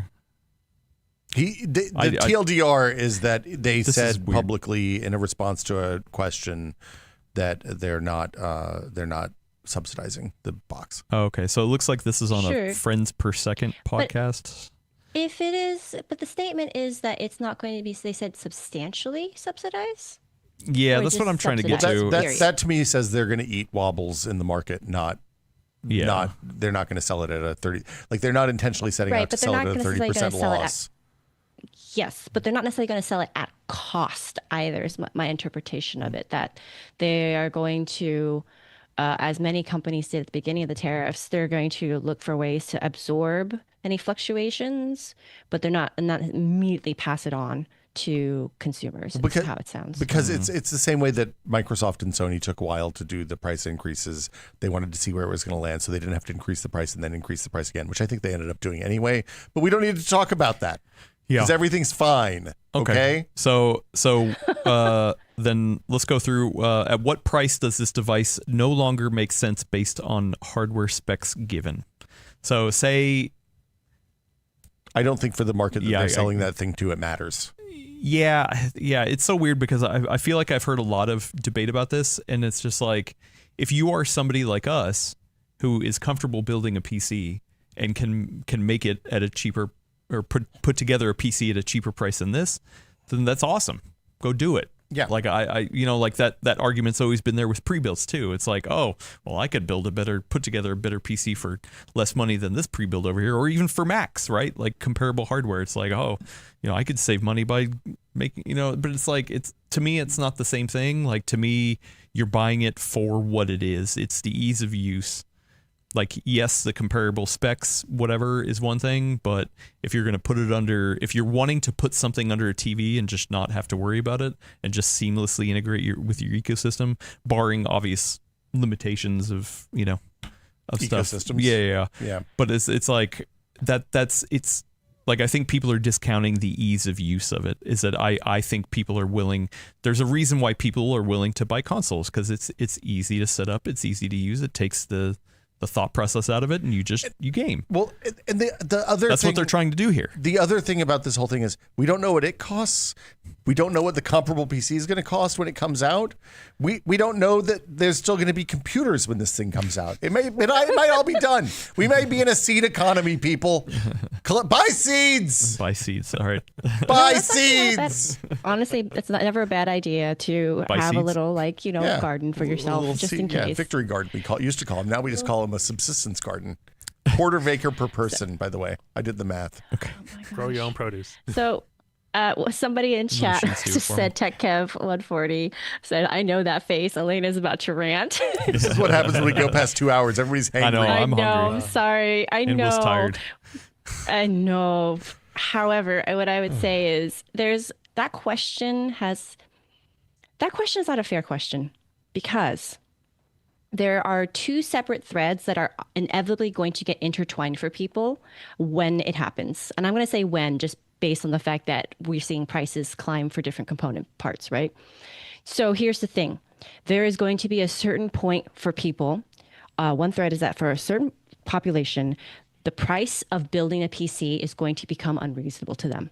They are going to say, not for me. I don't want to build these prices. I don't get enough out of the gaming PC, new gaming PC at these prices. This has not enough value for me. It's not worth it, right? That is different than also weighing this other side of it, which is, does this PC with these specs at these prices make sense for me? Is that worth it? Right? And those two things are inevitably going to get intertwined if we keep seeing component prices go up, because that is the but that is a weakness of budget builds, that they are very price sensitive in terms of value. The moment you start seeing climb on those prices, they stop feeling like their budget, and then the hardware performance doesn't justify those gains in price, or that climate price, right? Whereas if you are looking at the higher end and like somebody's asking for twice the price of a 5090 or whatever, like, something equivalent to that when it first launches, yeah, that's painful, but you can't get any better, and that's the best performance you're going to get, and so you'll pay that premium, right? That's one of the biggest differences between those two segments. And so because the Steam machine they're targeting an entry-level PC, that thing is going to be so vulnerable to whatever market forces are going to be in play when it launches. And it's going to really make it a harder sell for, I think, general PC building population to justify it, because it is already carrying the small form factor tax on top of it, right? Ferrari sales, it turns out, don't go down during a recession. Right. So it's like, so to Will's point, it's that because it's going to be such a specialized machine, because it's going to be such a like almost a niche audience to the general population, a lot of people are going to be like, waste of space, waste of your money. But for the people who really like it, who really appreciate what it's doing, who believe, as a lot of enthusiasts do, that they need to support it to further what they want to see, in the world, so to speak, then it's going to work out for them, and no one's going to understand it. I think the other major thing too, that's a factor that we don't know how it's going to play out yet, is when a version of SteamOS is going to become generally available. When that happens, it's also going to take away a lot of the perhaps appeal of the Steam machine proper for people who want to see that kind of ecosystem, but aren't married to the idea of a Valve, like the Valve vision of it specifically. I disagree with both points. Okay, go for it. I'm going to go get lunch. Delay your lunch. Well, no, Goodbye, everybody. The first one for me, like, I think, like, I don't. So, yes, the Steam Deck is not a mass market device in the way that other consoles are, right? But Steam Deck or Steam Machine? Steam Deck. So, okay. But the amount of more normies that I saw being like, oh man, I would never get a Windows-based handheld or something like that picked up a Steam Deck, and they're like, oh wow, I can get into PC gaming this way. That was what made, in my mind, the Steam Deck, like, that was Valve's idea behind it. Is that, like, we're giving you an easy barrier to entry for people who want to get into PC gaming. And it's like, oh wow, I don't need to build something. I don't need to configure Windows. I just, it works like a console, right? Mm-hmm. And so, like, I think that's what they're trying to do with the Steam machine here, too, is that they're trying to say, oh, the kind of people who aren't going to go out and, like, price out parts or have to worry about configuring Windows. Walk into a Micro Center and buy a pre-built. Also, even if SteamOS came out as a separate download and you could do it, you still have to do it just like you would have to do, like there's... Like if the Xbox OS came out, or maybe that's not a good example. PlayStation. Imagine if PlayStation was like, hey, you know what? We're gonna release the OS, and anybody can load it on any piece of hardware, whatever. Yeah. Would that stop selling PlayStations? No, I think not. There's still people who are like, nah, I don't want to have to configure stuff. Yeah, so that's why I think, like, it's not a 1-to-1. Like it's okay that people want this, and I hear it all the time. It's that same kind of thing with the pre-built stuff. People look down on, oh well, you could get so much better at this price for something else. Like, why would anyone buy this thing? And it's like, but they're buying it because they want it to be just simple. They wanted a simple situation. I don't think we're actually arguing against each other. I think we're talking actually about two slightly different points that sound like they're in opposition, because you're not wrong about your point, but that's addressing a different argument, which is the machine itself worth existing? Like, what's the point of the machine? And that's not what I'm talking about. I'm talking about what I heard as the question, which is the value proposition. Like, would it be worth getting this at like a certain, when, how do I put this? What price would make this machine unappealing, right? Well, no, and I am talking about that one. Are you? Because the thing is that you're arguing it from the perspective of this is supposed to make it appealing for console gamers or non-PC gamers, whoever they are, wherever they're coming from, to come into the ecosystem. But here's the thing: in those interviews that Valve employees gave at launch, there was one interview in particular I remember reading where they said they were not targeting consoles at all. They are not looking necessarily to attract console gamers. So I think they're right. I think that the thing is that they've made it look and feel more like it. But I think, like the Steam Deck, they know that their adopters, as Will pointed out, are going to be more the faithful. They're the ones who are going to be the early adopters, who are going to end up, if it works out well, who are going to end up evangelizing it. Right? Well, real quick. Yeah. I want to go back to my original point because is a pre-built ever a better value over building it or buying it and building the pieces separately? Sometimes. Absolutely. Okay. That's not an argument. But that's not the general thing, right? Like, well, it depends. It depends. It's like that's a broad enough generalization. It's not possible to say because like if there's an overhead, if there's a bunch of X part, then you'll see pre-builts unloading stuff to get to clear. I know, inventory. but generally you can build your own thing for a better price than buying a pre-built. Well, no, you build something that's specific to your needs. No, that's not what I'm asking. Yeah. Saying, say you see the same exact parts in a pre-built and it's all off-the-shelf parts versus a pre-built that has all those same parts. It's going to be cheaper to buy those parts yourself and build it, right? Often, right? Would you agree or no? Well, here's the problem. Because in this context of the question, we are talking about current market forces. In the past, yes, that's true. But right now, things are nuts. It is not true. Okay, well, but the other thing too is that I hear this all the time with handhelds. Is like, oh my goodness, you could get so much more performance and such a better value over getting a gaming laptop at that same price. But I don't want a gaming laptop. Also, people are out there that are willing to pay more for something that's just already simple and pre-configured. I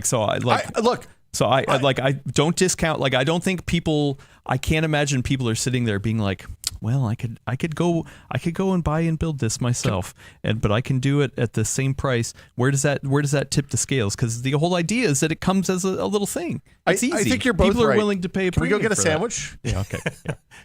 Sure. I mean, I think we are arguing a little bit more about this because we're hungry and we're losing the plot. I love to argue. It's true. Well, that's true. We all do too. We love to debate. But I will say, so for me, Adam, like, it's not that I don't think you're right about your points. I just think that they're not tied to the fundamental aspect of this, the nature of this question, which is if it is priced a certain way, and if it, goes too high, is basically how I remember hearing the question as, like, is it worth it anymore? And like, yeah, there's always personal reasons why it would still be worth it. And some of those that you've listed are valid.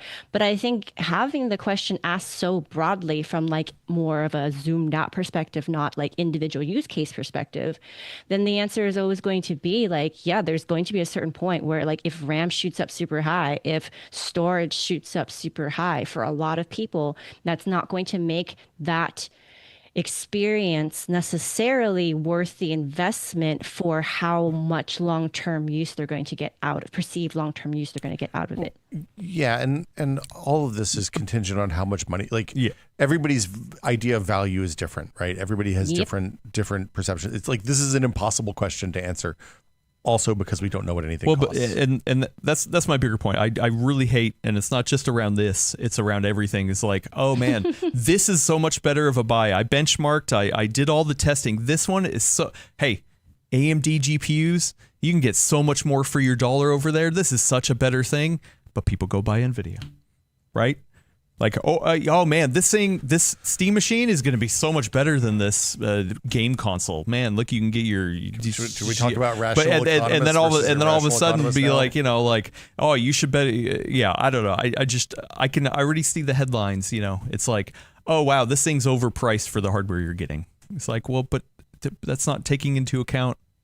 Like, I mean, look, like I really think the kind of person who's going to buy this wants to buy something simple. It's the simplicity of it that's the idea for it. There's also somebody that has 4 TVs in their house and they want a way to stream games from their living room, and that this is for them. They don't care that this is $500 or $1,000. They just can buy 5 of them because it's the easiest way to make that happen. I mean, it must be nice, right? But I think the fundamental thing here is that we don't know what the audience for this thing is. I don't think we really even know what the audience for the Steam Deck is. We have a bunch of anecdotes, but collectively, the only people who know who is buying Steam Decks are Valve.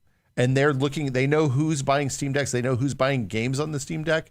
And they looked at that and they were like, oh, okay, people are playing Hades on this thing. How can we sell more Hadeses to more people? And that's the box that they built, and that's what they're expecting you to jam into your TV or put on your desktop or whatever. I don't know. I just think Valve saw the Steam Deck and is also going to look at the Steam machine as a gateway drug. Like something like heroin? To be like, wait, hey, no, it's weed. Hey, weed is the gateway drug. What? Yeah. I'm sorry, it took me. What sort of DARE classes did you sit in, Will? Look, my DARE classes were incredibly informative. They told me which drugs were cool and which ones weren't. That's all I know. Yes, it's just I think they're looking at Microsoft and all that stuff with around PC gaming. And they're like, man, we need an easy way to get people into PC gaming. Nope, you're thinking about this the wrong way. What they're doing is looking at which games are selling on their platform, and they're looking at the people who are buying them, and they're saying, oh, if we have more machines, if we have more people with this type of machine, they will buy more of these games, which we make 30% on every sale. I don't know. I think there is a barrier from entry for PC gaming. Look, they're trying to remove the barrier of entry. I undoubtedly. This is not a mutually exclusive thing, Adam. No, there could be multiple things that they are going for with this release of this box, and I think you're wrong. I'm just kidding. I don't.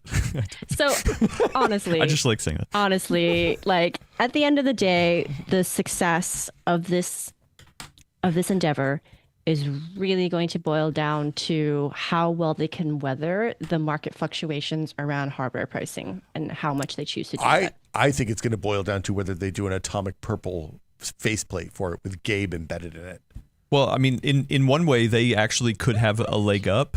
They could say, hey, listen, a comparable machine right now, because of prices, is so bad that we are the deal.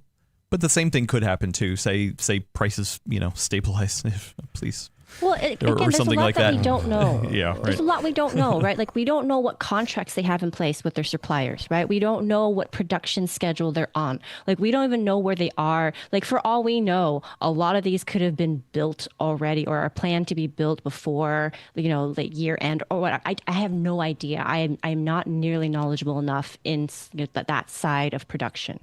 But I think a lot of that will also play into how they're going to price it, when exactly they're going to launch it, you know what I mean? And how they'll end up positioning it against whatever is a comparable entry-level PC. The solution to this is that we need to teach the children how to make DDR5 by hand at home.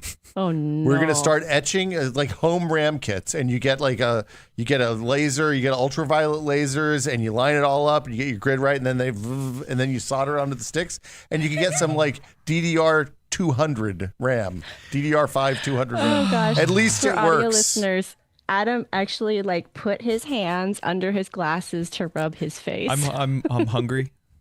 I'm hungry. Yeah, we missed the sandwich balls. balls. Still arguing. You could just say, the show Elena, must go you're on. right. Elena, you're right. Let's go have lunch. Also, Steve from Gamers Nexus, hello, in the chat says, Will Smith says, DDR5 is too expensive. Bring back child labor.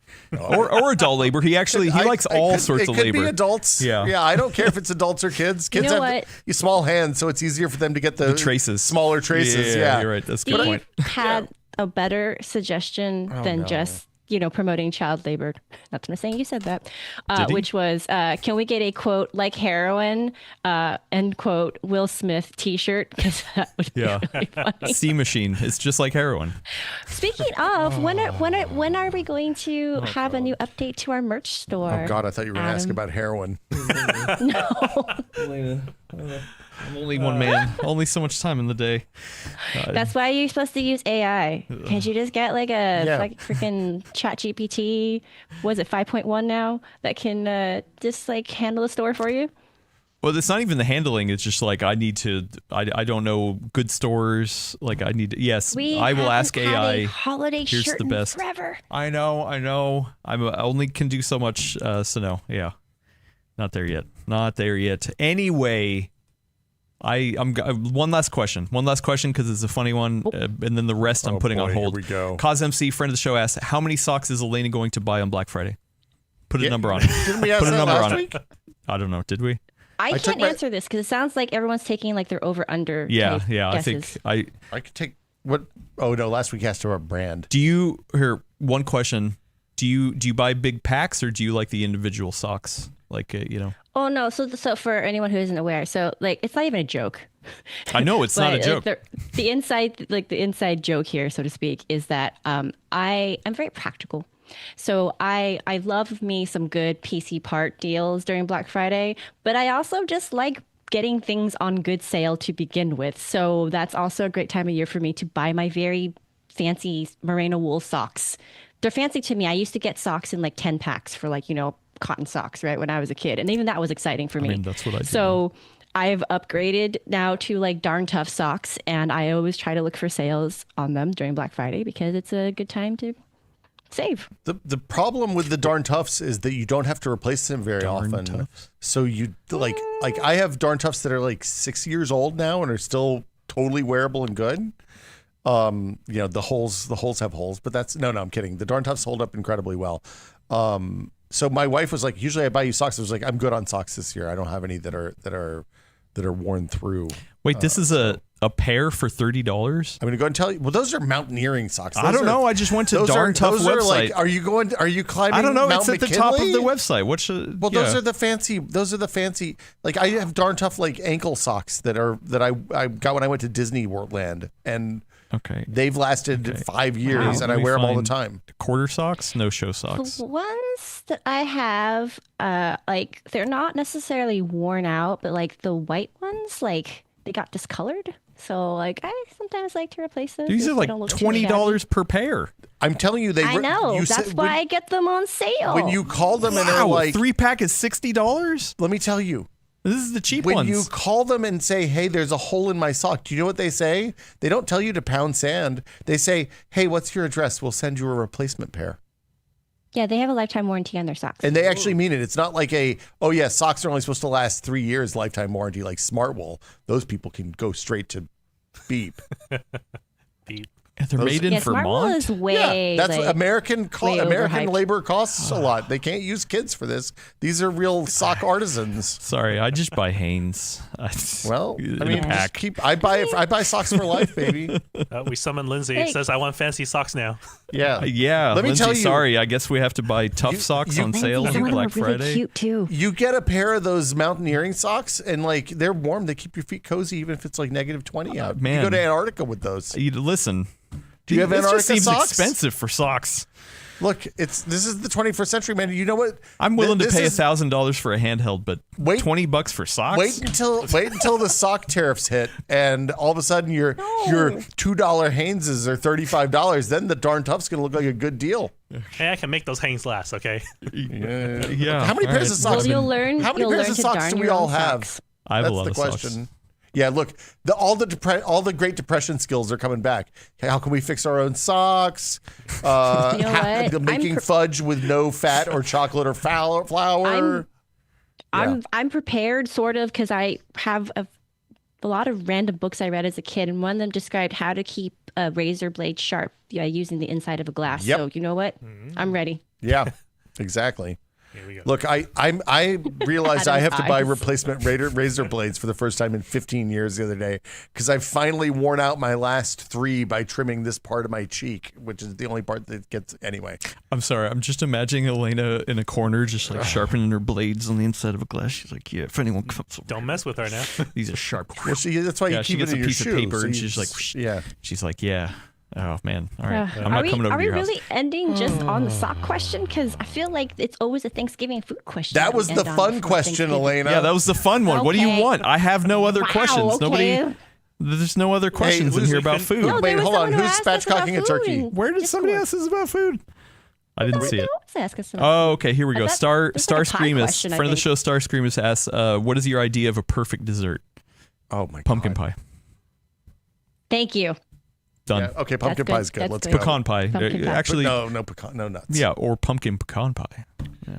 Do you I've never know? had that. Is that a thing? Yeah, Is my that a mom. thing? My mom used Yeah. to make it. Yeah. Pumpkin pecan pie. Yeah, Boom. Perfect. it's like the goo How is did I live so many pumpkin. years Oh. without knowing this? It is really good. Yeah. The It's hard to America's- find. The big controversy in our house is that America's Test Kitchen updated their pumpkin pie recipe for the first time in like 20 years, and they're saying that you should put candied yams in with the pumpkins to improve the texture of the pie and make it less potential to get grainy.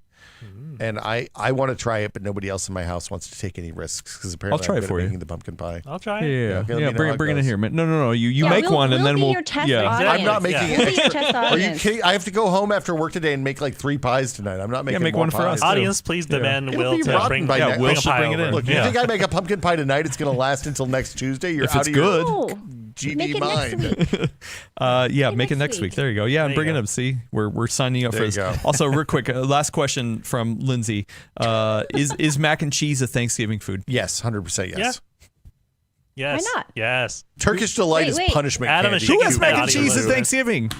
That's not a Thanksgiving Adam, food. Anything's Adam, a Thanksgiving food. Here's the thing, Adam. Again, I think Willis can back me up on Traditional this too. Thanksgiving food. There's no such thing as. Here's the thing. it's- That's the thing. Here's the thing. As someone who lives between two cultures, like there is no traditional quote unquote Thanksgiving food for me. Like I have 100%. like what's the English word for it? Like sticky rice Mm-hmm. with like beef and broccoli with turkey and ham and prime rib and like it's just food, man. If it's good food, you just put it out on the table. Yeah, He's like- and to piggyback off that, I also, for our family, quote unquote tradition, we have sweet and sour pork, we have sushi, we have tempuras, we have everything. Like, yeah, there's no shortage of that. The first year I moved to San Francisco, a friend of the show, friend of mine invited me to like their Italian Thanksgiving, Friendsgiving.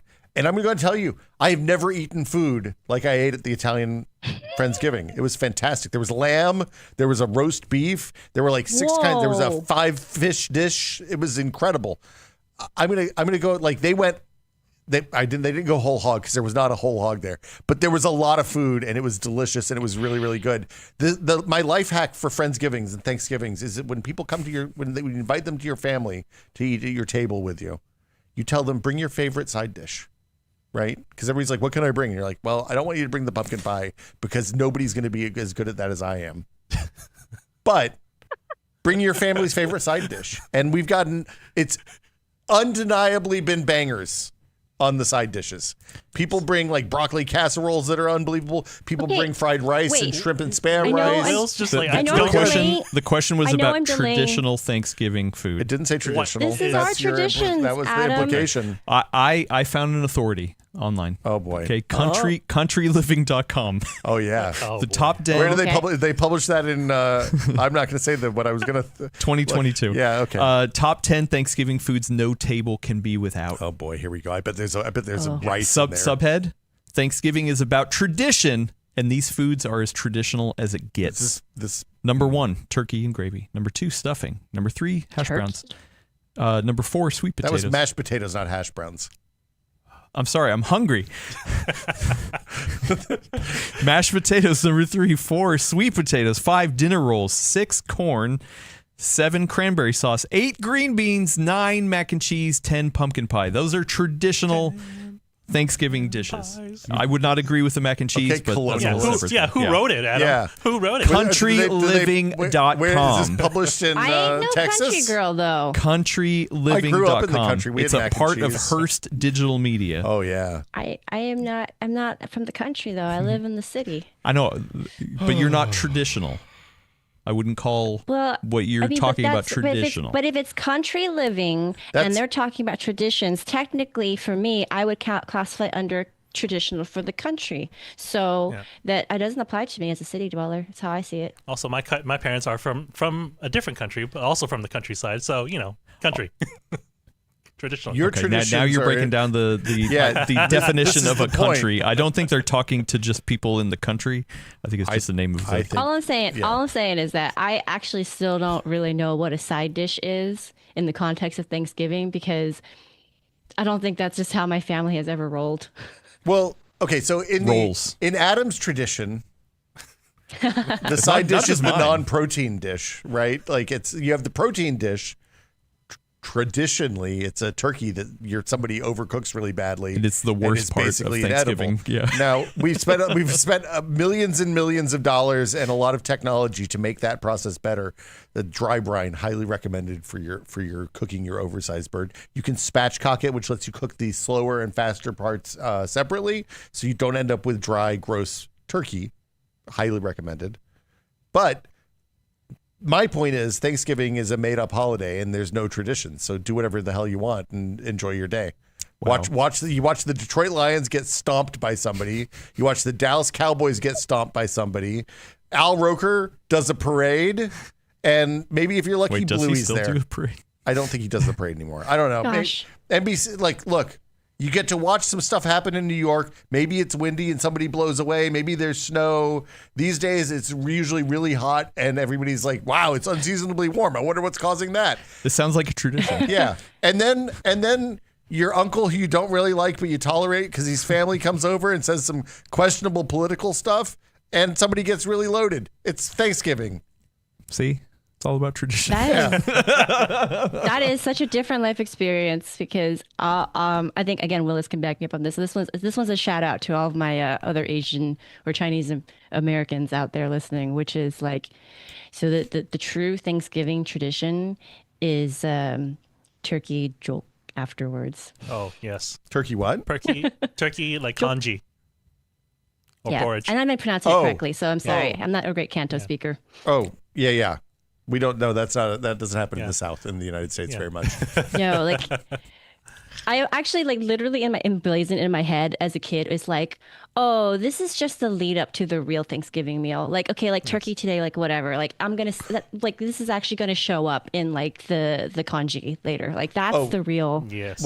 tradition. So the post meal meals when I grew up were always sandwiches, and then after we carved as much off as we could do to do both white bread sandwiches with lettuce and cranberry sauce and mayonnaise. Lettuce. You don't want anything green on Iceberg lettuce. You got to have iceberg lettuce. Or you do the brown one with the you take leftover gravy and you pour that over the white bread and the turkey, maybe a little stuffing if you want to get fancy. And then once you're down to just the carcass, you put that in the big stock pot with a bunch of noodles, and then you cook everything until it's kind of a glutinous paste. And that's the turkey noodle soup for the days following. Okay. So The you porridge have is much I can better. see. you have bread with a side of bread, and then Dude, the more rolls carbs are the and best noodles. part. No. The rolls are the best part. No, because stuffing is made from bread, right? So you're Well, but having it's- white bread but- with the stuffing. Look, you've missed an important part about the stuffing. The important thing of the stuffing is that it's cooked and then it's just boiled in turkey fat while you're cooking it. I see that. I can see that. Does Yeah. not, it So does it's not taste like bread. it's a turkey fat delivery vehicle. It's just With celery. Okay. yeah. I don't do celery because I'm allergic. Oh, you don't like celery? I Oh, love really? celery, but I love can't. celery. It makes me Yeah. have face Okay. problems. Yeah. Yeah. So basically, instead I of love stuffing, after stuffing the turkey, we're stuffing ourselves afterwards, post Thanksgiving. We're doing both. Yeah. All right then. Naps all around. Yes. Anyway, All right. check It's back next lunchtime. week for your fix of PC Talk here on The Full Nerd. If you want to listen to us on the go, subscribe over on anywhere that a fine RSS feed can be pointed to. Apple Podcasts, Spotify, YouTube Music, Deezer, iHeartRadio, I only believe in traditional podcast networks, Adam. like Apple Podcasts. That's it. That's the only one for me. Perfect. Or Pod. Nope. Nope. Okay. That's it. No Apple Deezer? Podcasts. It's not. I'm Yeah, turning over a new Deezer's leaf. definitely not traditional. That's German traditional, not American traditional. Yeah. If you want to get this, I'm so hungry. if you want to watch live, if you want to see all this stupid shenanigans live, go subscribe over on the Full Nerd Network on YouTube. We go live every Tuesdays at 11 a.m. It's crazy stuff. If you want to catch written words from an amazing word writer, Lainey Yee, that gets delivered to your inbox fresh every Friday, even for Black Friday. Black Friday's going to get one? Yes. Okay, newsletters coming hot in on Black Friday. While you're shopping for deals, you're going to be in line. You're going to read the full nerd newsletter. You're going to get it over at PCWorld.com/newsletters/sign up and subscribe to the full nerd newsletter. It's awesome. It's great. It's Elena ranting. If you liked Elena's ranting, you can get more of it on the written She word. make word good. She make word good. PCWorld.com/newsletters/PCWorld. I also share all kinds of random links too. It's a link dump. Yes. It's a recap of the podcast. It's Elena rant, usually a follow-up of a conversation we had. Yeah. She has a soapbox over there.